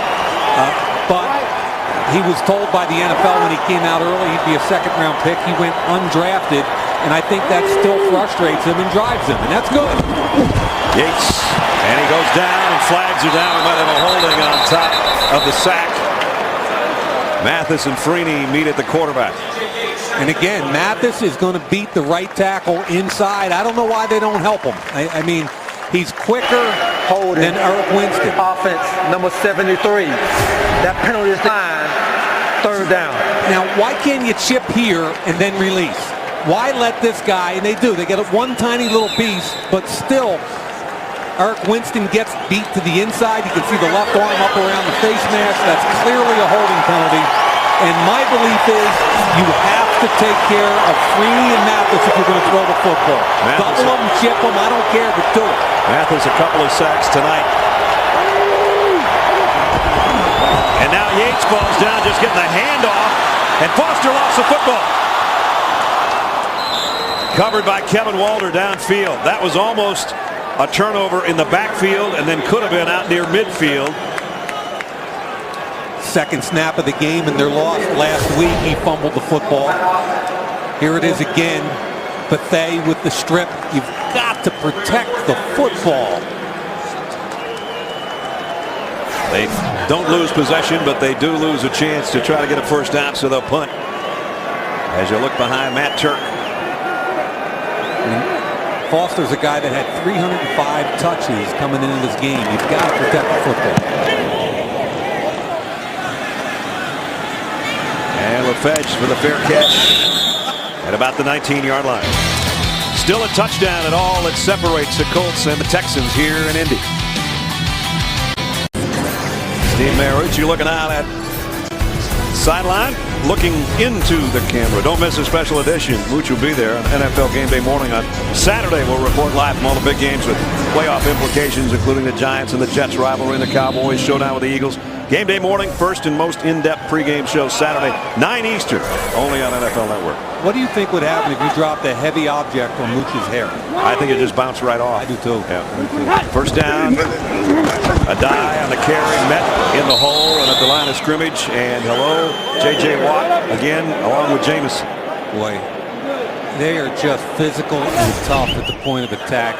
This time it was Jamison from the right side of your screen. Watch the hit right there. Watt got his ankles and Jamison got the rest. Tough sledding against this Texans defense. 11. They're going to keep trying, and this time the Dive's got a little bit of room. Out to the 28, going to be short of the first down, but we'll bring up 3rd down and 2. Yeah, real good block by Jerome Felton on Cushing that time. That's what the key to the play was. Remember, they didn't used to have a fullback in the game with Peyton Manning. Now Felton 42, right on Cushing. Easy way to pick a hole there for a dive. Bang. Good run. That guy was always in the backfield calling the shots. And now it's Orlovsky that's trying to do the same, and he's in the empty backfield. I'm not sure they've been in this situation all night or in this formation all night. 3rd down and short. Throws out complete, a dive, first down. Run out by D'Amico Ryans, but a good throw and catch and a pickup of 8. That's just a little slant slide combination where you think they're going to be in man-to-man. You get a little pick, a rub, and you move the chains. Orlovsky 11 of 20, and he's over 100 yards now with that last toss. Move it. First down at the 37. Dive slips through a little hole on the right, cuts back to the middle, and picked up 5.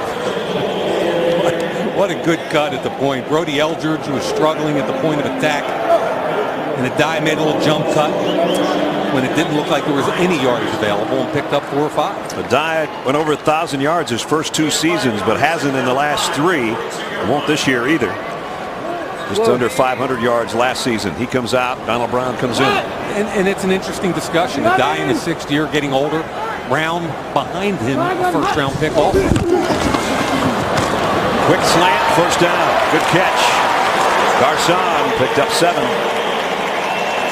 The Colts going without a huddle here, and this is what they had going late in the second quarter before they missed the field goal. I agree with you. And on the 3-step slant, it's up to the wide receiver to win at the line of scrimmage. Garcon won again at the line of scrimmage. Orlovsky, it helps the fact throwing those passes that he's 6'5". He can see where he's going with the ball.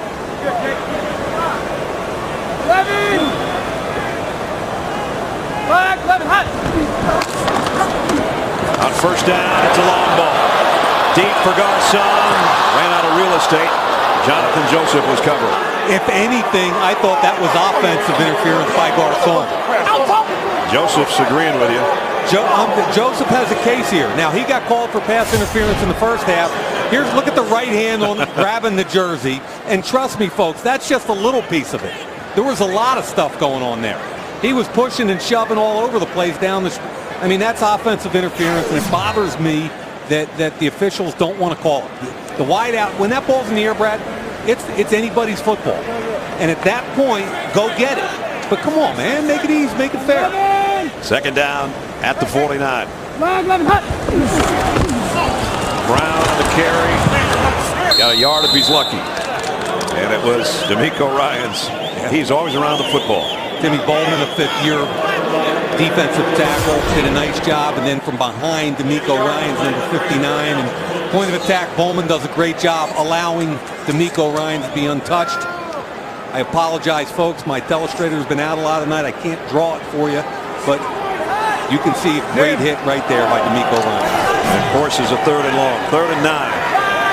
Orlovsky in the gun. Here comes some extra pressure. He got rid of it, and he completes it. Great throw. First down to Garcon. Flags down in the middle of the field where Reggie Wayne was tangled up back there with Glover Quinn. I don't know if that's where the penalty is going to be called or not. It sure looked like it, but let's not forget in all that stuff what a great throw by Orlovsky. Holding. Defense, number 29. That penalty decline.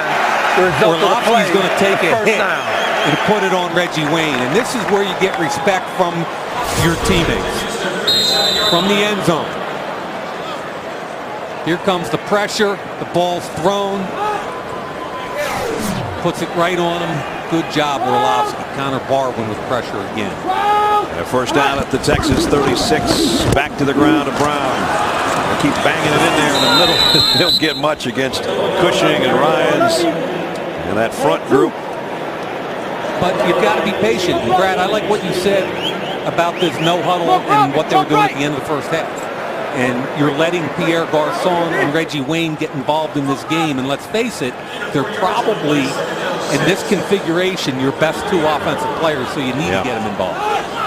Wayne to the top of your screen. Garcon is in tight on the right on a second down and 6. Orlovsky to Garcon at the 30, but he's popped immediately. He's going to be 3 yards shy of the first down. So they only got 2 or 3 on the pass play. And they're really protecting both these quarterbacks. It's just a tight bunch. Good job driving on the route by Jonathan Joseph, a former first-round pick, who they picked up in free agency in this offseason from Cincinnati. And again, I really think he and Daniel Manning have solidified this secondary, allowing them to move Quinn inside. See if they can pick up the first. They're going to go deep for it. Off the fingertips of Reggie Wayne. Boy, was that a good throw. Reggie had a chance to make a play here. Daniel Manning, the safety, came on a safety blitz off the edge. Bryce McCain on the underneath hip. That's a perfect throw, and that hit him in both hands. Reggie Wayne usually catches that football. Give Quinn credit for stripping on the arms. Watch him cut down on the arm. But man, just off the fingertips, and now it forces a field goal attempt. To remember, Vinatieri missed in a spot similar to this at the end of the second quarter. This time he doesn't. So he drills out. 47-yard field goal is good. Final minute of the third quarter, and the Colts draw a little closer, 13-9. Hey, I'm Jeff Saturday with the Indianapolis Colts. I want to wish you a Merry Christmas and Happy Holidays. Same to you, Jeff. In his 13th year out of North Carolina, has snapped the ball for 13 years to that guy, but not this year. Peyton Manning's done so much for this community and has been an integral part of this community, and that's why some people just can't believe, you know, people talking about, well, maybe they should trade Peyton Manning if they get the #1 draft choice. And if they lose tonight, they will get the #1 draft choice in April. let's make the point, though. There's a $28 million payment due on March 8th. Right. You can't make any trades in the NFL to the start of the official league year, which is March 13th. Effectively, he has a no-trade clause right now unless the two of them decide to extend it. And he wants so badly to get out there in a Colts uniform again. And the kick again will go in the back of the end zone, and the Texans will come out to the 20-yard line. Leading only by 4 now. So a little bit of pressure on the rookie quarterback. In the final minute here of the third quarter, Yates has hit his last 5 passes. Look at those two football players. Oh man, you know, Yates is interesting. I watched the tape last week. He threw 2 interceptions in the Carolina game. Here on the bootleg, which he feels comfortable with, and he drills it out to Dreesen, the tight end. And it's a first down throw. This is where he's comfortable. This is the North Carolina offense where he was very well coached by Butch Davis and John Shoup. Play action, backside tight end. Joel Dreesen gets his head on the swivel, throws it back across his body, wide open. Really good job. And again, this is the offense when he was at North Carolina. He said was most similar to what they did, and they watched a ton of Houston tape when he was in college. Now they go end around to Jones. And Jones, great speed, and got around the corner, picked up another first down.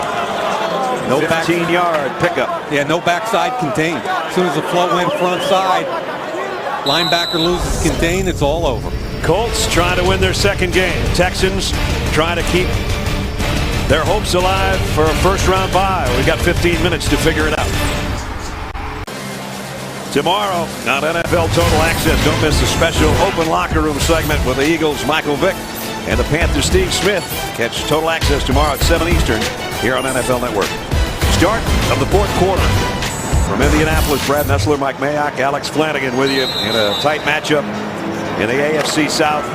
The Colts still haven't scored a touchdown, but they're only down 4 as we start the fourth quarter.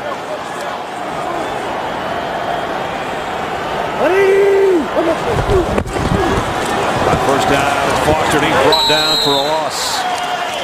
Waller, the inside guys with a nice play defensively. And they're doing a real good job slanting to take away some of this zone front. So if you get cut off backside, you can't make the play.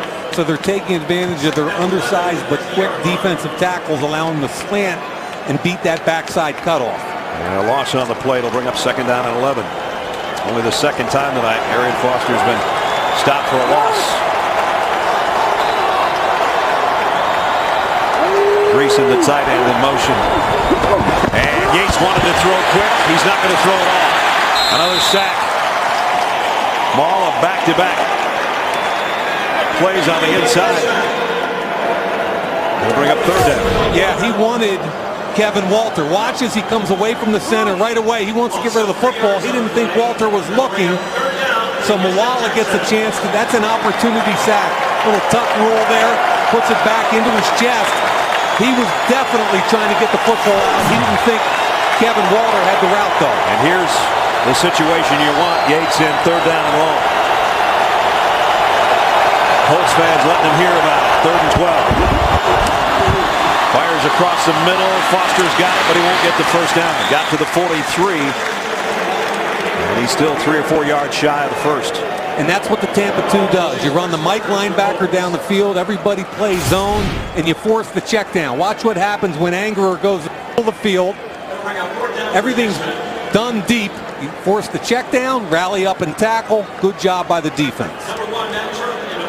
Turk now will try to knock one inside the 10 here with the 4th down early in the 4th quarter.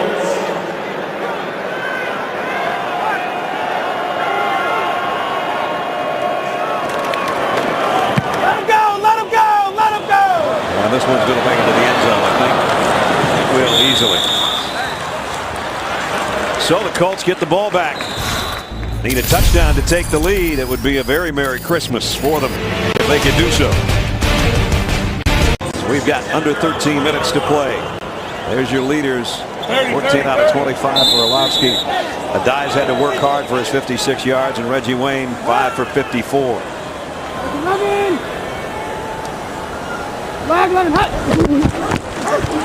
Adias jumps into the hole, lost the ball on the backside of that play, and the Colts apparently on top of it. Second down, Luke. Who's on top of it? Garcon? Garcon got on the football. Cushing right there with the strip, ball clearly out. So a break for the Colts in that they don't cough that one up. Pick up a 4 and 2nd down at 6.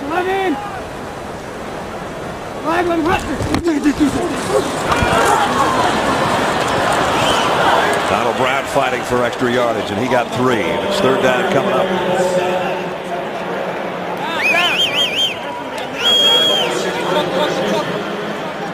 This is the biggest 3rd down so far of the ball game for the Colts. I'll tell you what's kind of interesting is that Indy has run off 56 plays to 39 from Houston, which is completely opposite of both of their profiles. They had a big time of possession advantage in the first half, but still short on the scoreboard. Got to convert red zone. On 3rd down at 3, Orlovsky's going to loft one. Got it to Collie and a 1st down. Perfect throw.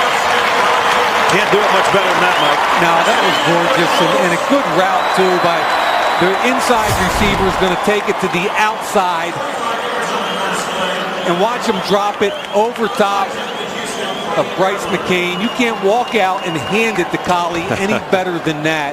What a key conversion there, and Peyton, of course, likes it. A pickup of 25. All of Collie's 3 catches have gone for 1st downs. Now they've got it in Texans territory at the 48-yard line. Brown, nice stop and cut outside, and he got the corner. Looks like he was going to be knocked down in the backfield. He picked up 3. He had an 80-yard touchdown run a week ago that should have been -4. He got hit in the backfield on a bad-looking play and was able to reverse his field and turn it into 80 yards. And here he gets past Daniel Manning, gets past Joseph, gets the edge and picks up some yardage. He had a career high 161 yards in the game Mike's talking about. The victory, the first of the year over the Titans. And a lot of people are calling him a first-round bust, and I disagree. I think he's getting better and better, especially in this kind of attack with a fullback. Doesn't have one here. They fake it to him. Orlovsky steps away from the pressure and throws a strike to Reggie Wayne. That looked like it was going to be a sack, and Orlovsky stepped up and delivered. He called that exactly right. It was Brooks Reed, the outside linebacker, bringing pressure from outside here. Good feel by Orlovsky. Keep your both hands on the football, lower your shoulder, step up through it, and then you get the defensive back. Jason Allen turned, great route, great timing, and I really like the pocket awareness, as you pointed out, Brad Nessler, of being able to step up and away from pressure. 10-minute mark. Colts have got a good drive going. Trying to take the lead for the first time, trailing by 4. Brown, second man through, broke a tackle, stiff arms his way for a 1st down. Best run of the night by number 31. What I mean by when like when he was at UConn. When he came downhill from an I formation, I thought this kid was an effective runner. He's more powerful in his lower body than you think. Brooks Reed's got him dead to rights. Breaks that tackle. Stiff arms him. That's 2 runs now. His last 2 runs where he should have been stopped in the backfield, he turned it into positive yards. They're in the red zone again, but they haven't scored a touchdown yet. They're looking for one here. Orlovsky buys himself some time, throws back across his body, completes it to Brown, broke a tackle inside the 10. Very close to a first down. What I'm talking about. Run game or pass game, more powerful than you think.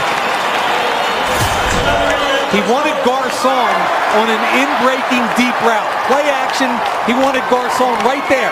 Doesn't have him.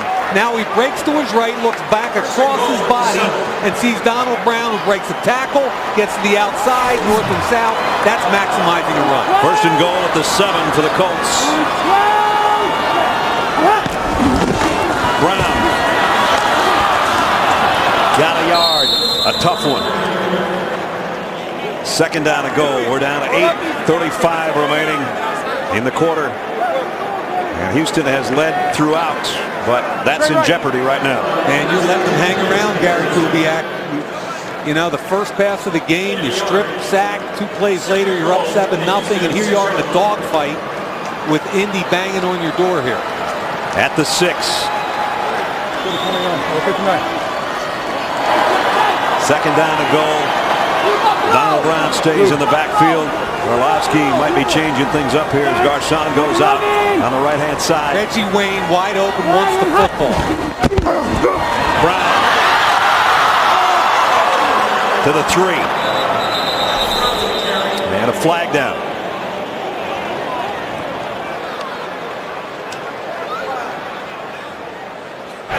Holding, offense, number 81. 10-yard penalty, replay, second down. Brody Eldridge, the tight end, with a holding call. And every time they get down in the red zone, they start imploding. And this time it's because of Brian Cushing. Eldridge was a kid right there, holding Cushing, coming out of college at Oklahoma, who played center, guard, and tight end, which is kind of an incredible combination. And they drafted him because they knew if he could play tight end well enough, catch the ball well enough, he could be one of the better blocking tight ends in the NFL. That time the holding call, 3rd penalty on the Colts, all on the offense. And now they're in a tough spot. They had it down around the 5-yard line, bring it back out to the 16. We're at 2nd and goal there. Orlovsky fires far side. Goes right back to the guy with a holding call for a short gain.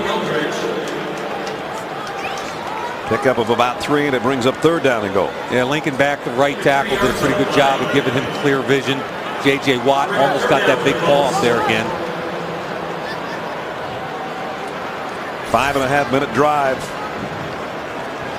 Down to 7 minutes and 17 seconds remaining in the ball game.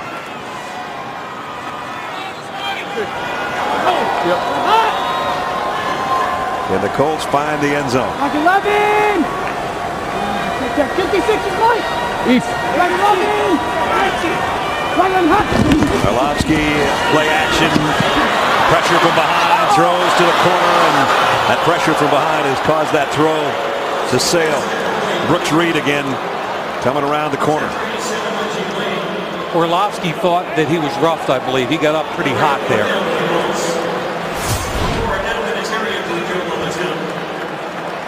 At the very end, kind of a swat to the head there. Yeah.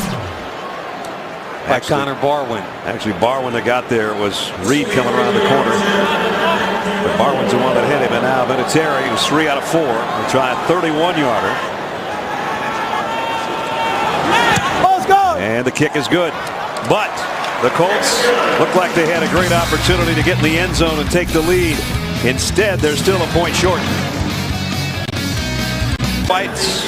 His team down 1 point with 6:48 remaining. I tell you what, the Colts, and Dwight was talking with us about it yesterday. They have not backed the U-Hauls up here to try to get out of town. They want to win 2 more games, this one and the next one. They're only a point down, and the Texans, of course, want to win Because if they win, they can do no worse than being the number 3 seed in the playoffs. They've already won the AFC South. 6:48 remaining. Texans will work from the 20-yard line. Mike, if the Colts could have done something when they got down in the red zone, or at least deep into Texan territory, not other than field goals, they'd have a lead. No question. Look at the time of possession. What's ironic about that is the Colts came into this game dead last in time of possession, and Houston number 1. And it's flip-flop tonight, yet the Colts on the short end of the score. And the Colts have run 25 more plays than Houston. Yeah, I got him.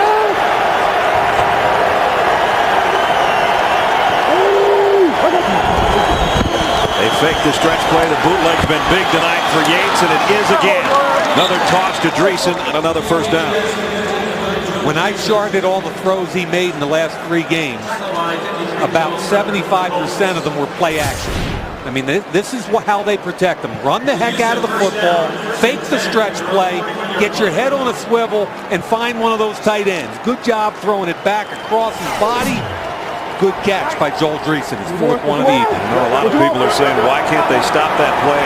Well, the stretches work so well for Arian Foster. You've got to at least look at that, and you catch people looking when it's open on the backside. Now they do run the stretch to the right, and he's shoved out of bounds as Connor and Caldwell knock him out. Alex?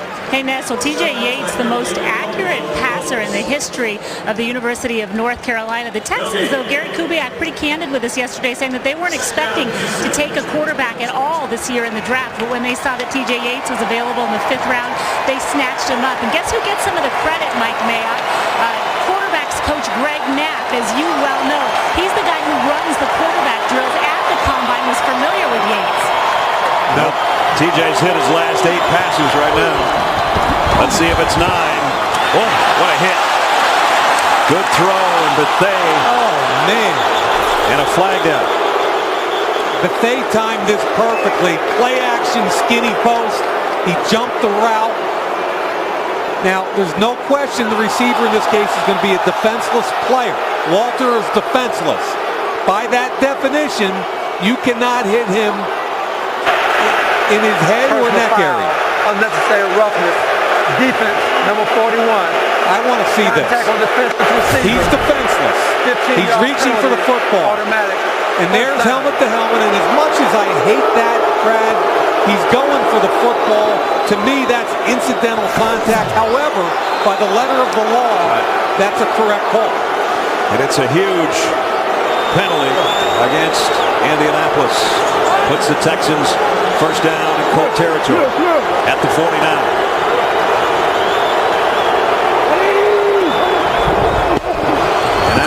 Foster puts his hand on the ground and gets down inside the 45, near the 43. And still booing over that last call. He picks his holes so well. He is the quintessential zone runner. That time ducking in behind Chris Myers. So impressed with what I see with Arian Foster.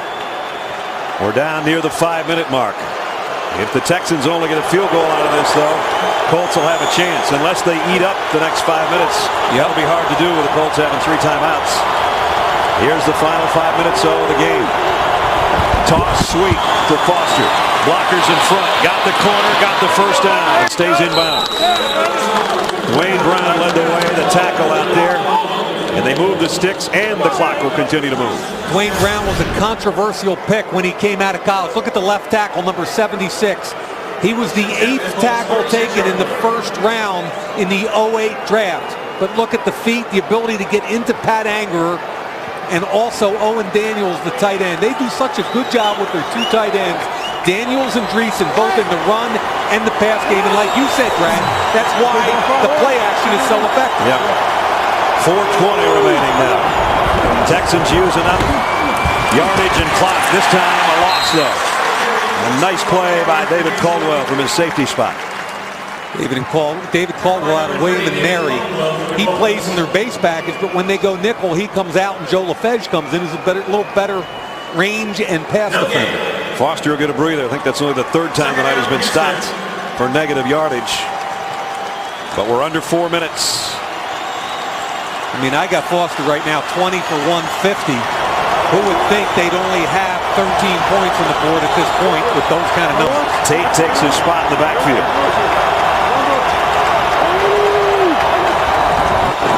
Tate's the man that gets the carry.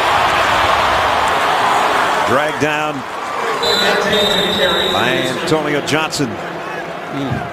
Ernie Sims, the outside linebacker, former first-round pick of Detroit, had a chance to make a play on the scrape and just overran it.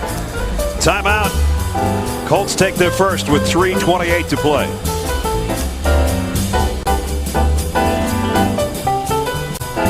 Catch the East-West Shrine game. Top seniors from across the country square off in the longest-running college all-star game. It's the first stop on the path to the draft.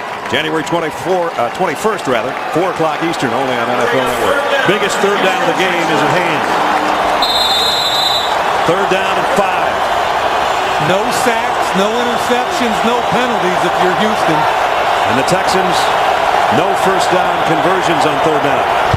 Yates, quick throw, incomplete. Oh, it's caught! Caught on a ricochet by Jones. And he's got a first down. Oh, my goodness. You gotta be kidding me. Went off 2 players, 2 Colts at least, and they get 10 yards on 3rd and 5. Here's another look. I guess it's better to be lucky than good. Ball's behind, up in the air from Bethea. The dive off the right shoulder pad of Bethea, and Jacoby Jones. There's the shoulder pad. Jacoby says, all right, Merry Christmas. That's what I'd like in my stocking. Oh, man. How about Peyton? Peyton takes a knee. Oh, no. At the 21. That's a double knee. Now the Colts really have to come up with some kind of defensive magic. Stretch play to Foster again. Foster will stay in bounds. Got it to the 18, a pickup of 3, and the clock with 2:35 is stopped again. Colts take their second timeout, trailing by 1. Jones with the tip on a big third down and the catch. And now the 9th play of the drive for the Texans, who took over at their own 20 almost 7 minutes ago. Foster trying to move the pile. It doesn't move much. And it brings up third down. And now the Colts going to take their last time out. 2-minute warning will stop it for them again. If you missed the catch of the night, here it is. Ball's behind. It's poorly thrown. Bethea with the hit. As he gets up, it goes off his shoulder pad, and Jacoby Jones says, fine, mine. Now, Chris Rucker trying to dive to just get the interception right there, and then it went off Bethea's shoulder pads again. I give Houston some credit here. And let's take a step back and understand how resilient this team has been. You lose 2 quarterbacks. You're going to limp in with your rookie 5th-round quarterback. You lost Andre Johnson, one of the top 2 or 3 wide receivers in the game, who hopefully will be back next week.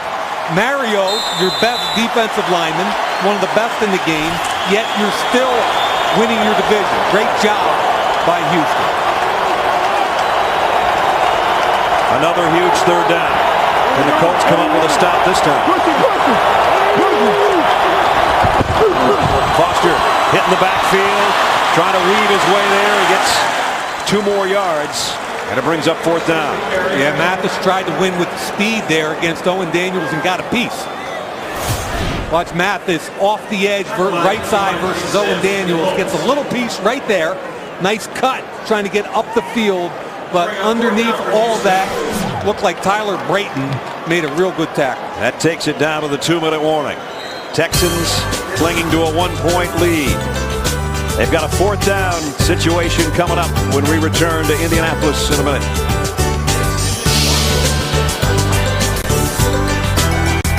To you guys too. We're getting ready for the last K Jewelers post-game show of the year. The star of the set's going to come. We'll set you on the playoff picture. And I want to throw it back to you, Brad and Mike, saying what a great job you guys did this year, and we are lucky to have you as well. Thanks, Rich. It's been a blast on our TGIT package coming to a close as Rackers will try to add 3 more on.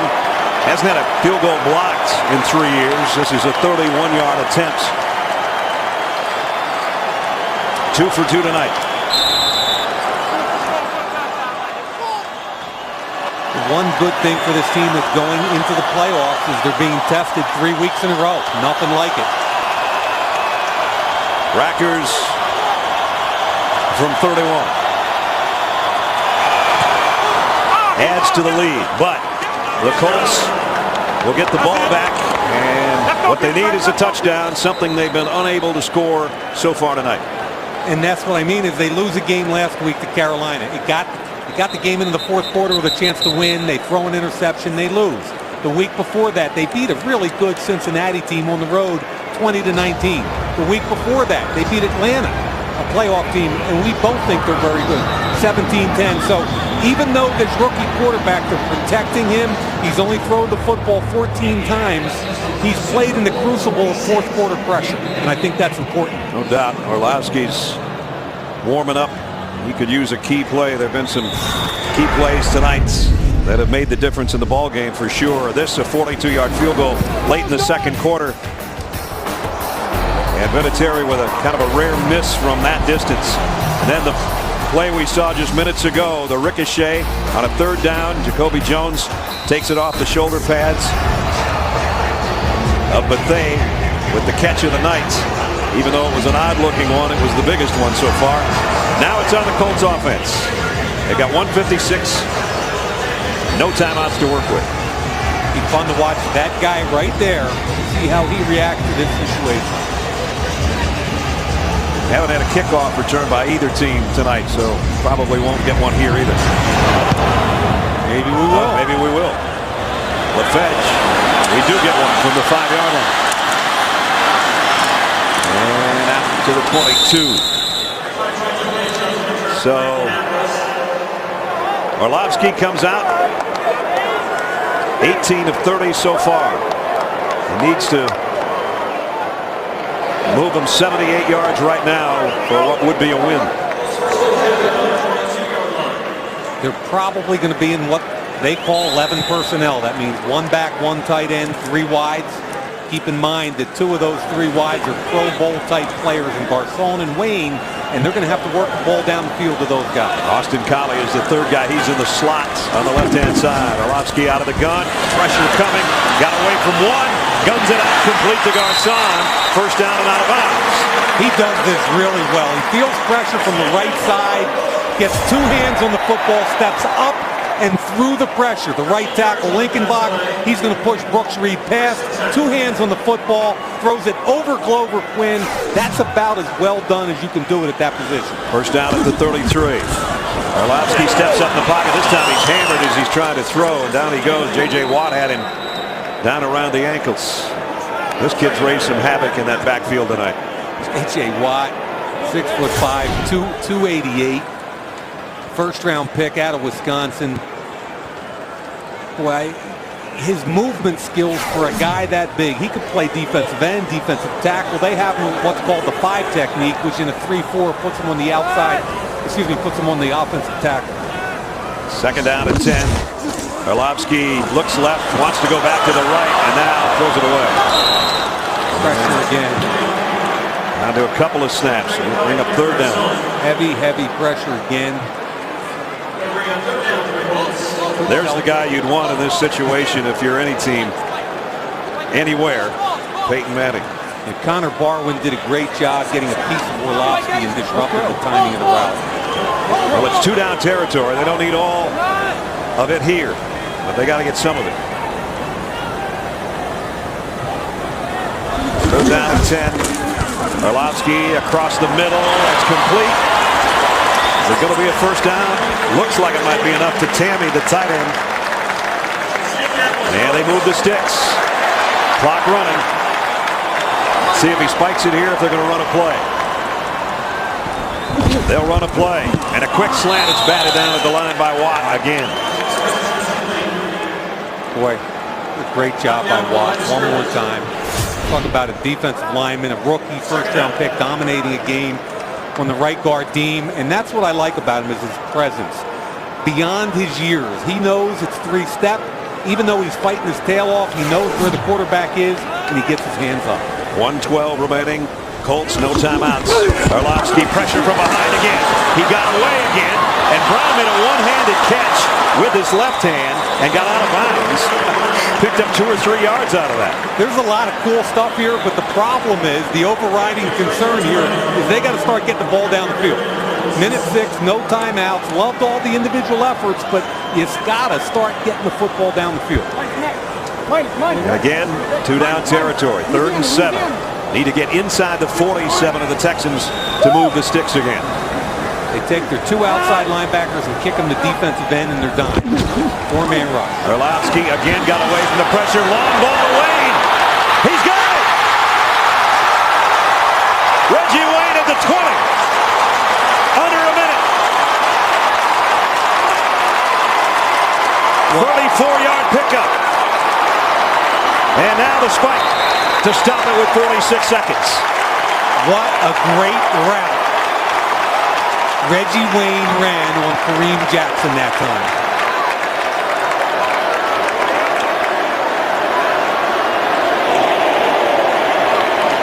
Second down at the 20. 46 seconds remaining. Colts, no timeouts.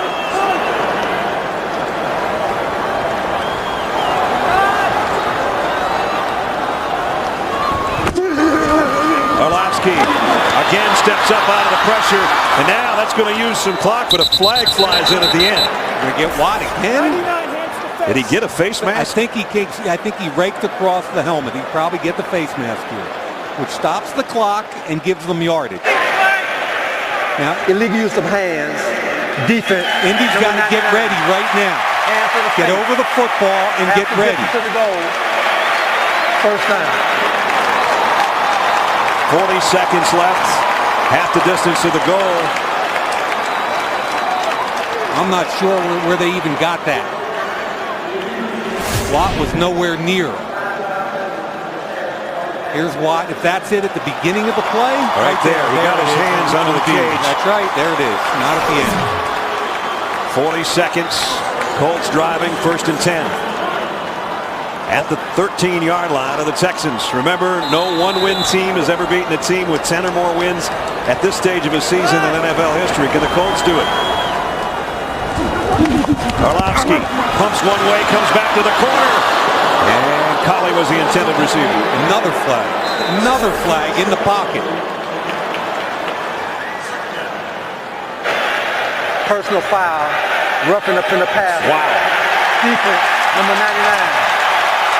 They're going to call this, I think, because he went low, but he gets pushed. First down. You're going to see him come late, Watt late, right there at his knees from behind. You want to talk about some tic-tac calls that may be technically correct, but frustrate me from a purist perspective. That's just, I don't get it. And they're frustrating Gary Kubiak right now as he calls a timeout. Trying to get his troops lined up with 35 seconds remaining. That kid's doing his best to get to the quarterback. He got pushed by the tackle, and as he was getting pushed by the tackle, he's crawling basically on his knees. Remember, for the Texans, a first down bye, an 11th win, and all the rest could go up in smoke.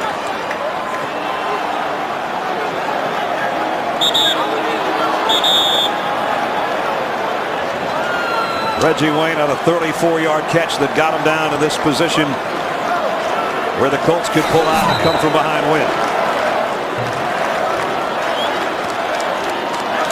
The 10th play of the Colts drive. They took over at their own 22 with 1:56 to go. We're down at 35 seconds. No timeouts. And a 1st and goal just outside the Texans 6.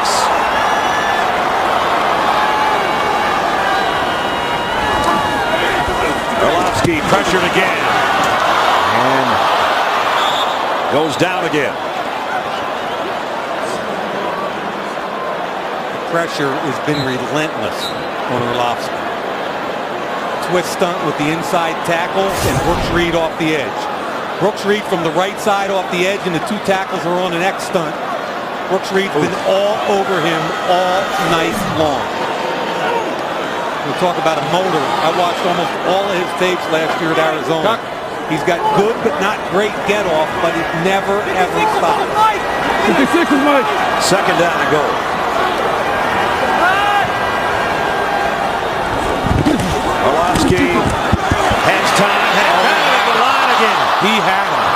wide open Jacob Tamme. I think Cushing, it might be Cushing or Antonio Smith that gets this. Watch. Jacob Tamme comes wide open. Who elevates to get this? Watt again. Oh my goodness. How many passes broken up do we have on J.J. Watt tonight? He's at 150 watt bulb burning tonight. It's no 40 watt up there, I'll tell you that much. I'm telling you right now, that's a touchdown if J.J. Watt doesn't get it. 3rd and goal. 2 more chances for the Colts. Blitz coming from the secondary. Orlovsky across the middle. No flag. Yeah, there is. Tamme, the intended receiver, and they're going to get Glover Quinn. That's called zero coverage, meaning no safeties because it's an all-out blitz. Man-to-man, 29 Glover Quinn on the tight end. He's got a piece of him here. He never lets go, and it's hard to argue that that isn't pass interference. Colts have got it. 1st and goal. But 24 seconds on the clock, no timeouts. You can run the football here, but you better be aware. Just inside the 2-yard line of the Texans. Orlovsky, quick throw, snaps it to the corner. Reggie Wayne, touchdown.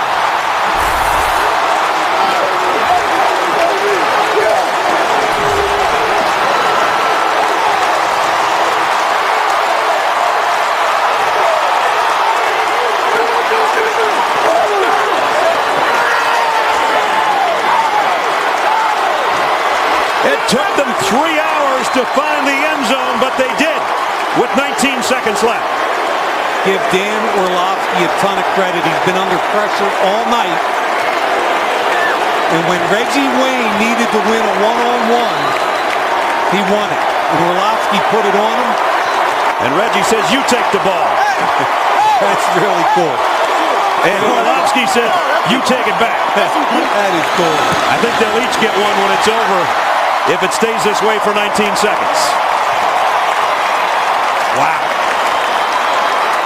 The Texans have never won here, and now they're going to have to pull off a miracle to not be 0-10 here. They got a lot of help from penalties on this Houston defense on this drive, some of which I would call highly questionable. Here's the protection. A dive gets a good block, ball's out quickly, and he put it on his back shoulder. Kareem Jackson, one-on-one on one of the best receivers in the game. Look at the body control. You want to say that this guy, Reggie Wayne, in his 11th year out of Miami, I still think he's a top receiver. Didn't that almost look like number 18 had that ball out there to number 87? I'm going to tell you something, Brad. For the first time this year, I'm going to disagree with you. And let's let this Orlovsky kid have that moment without any reference to number 18. Is that fair? That's fair. Because that was pretty cool. And that was very cool between he and Reggie Wayne. They can fight over the football all they want. That kid's played his tail off, and he's had a couple penalties on tonight where he's going, you got to be kidding me. I don't get it. And quite frankly, I don't either.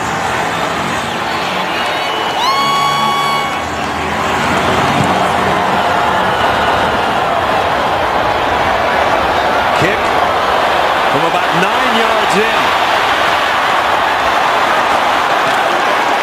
And out to the 23-yard line. They lost 5 seconds on that kick return. Some key penalties on the last drive. Absolutely huge. Here's a hands to the face on Watt. That one's good. I have no problem with that call. Watt's been relentless. This one I hate. The right tackle, Linkenbach, pushed him into the quarterback's legs. I have no problem with Glover Quinn. That was a penalty. 14 seconds, 2 timeouts. Yates throws complete to Foster. Trying to get outside and can't. Picked up 4 yards. 7 seconds left. Foster upset one of the face mask. He's screaming at Lacey. He just needs to get back in the backfield and get ready. He's still yelling at him. So now we're down to a play, maybe 2 on the outside.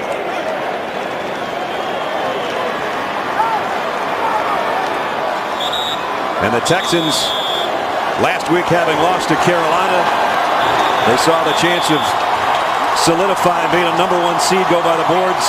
Now they're seeing a Colts team trying to ruin their first-round bye plans. How about these fans? I wonder how many of them have mixed emotions about the #1 draft pick. Tell you what, they're cheering for a win right now. Yeah, man. Yates, last play. Jump ball. Colts win for the second straight week.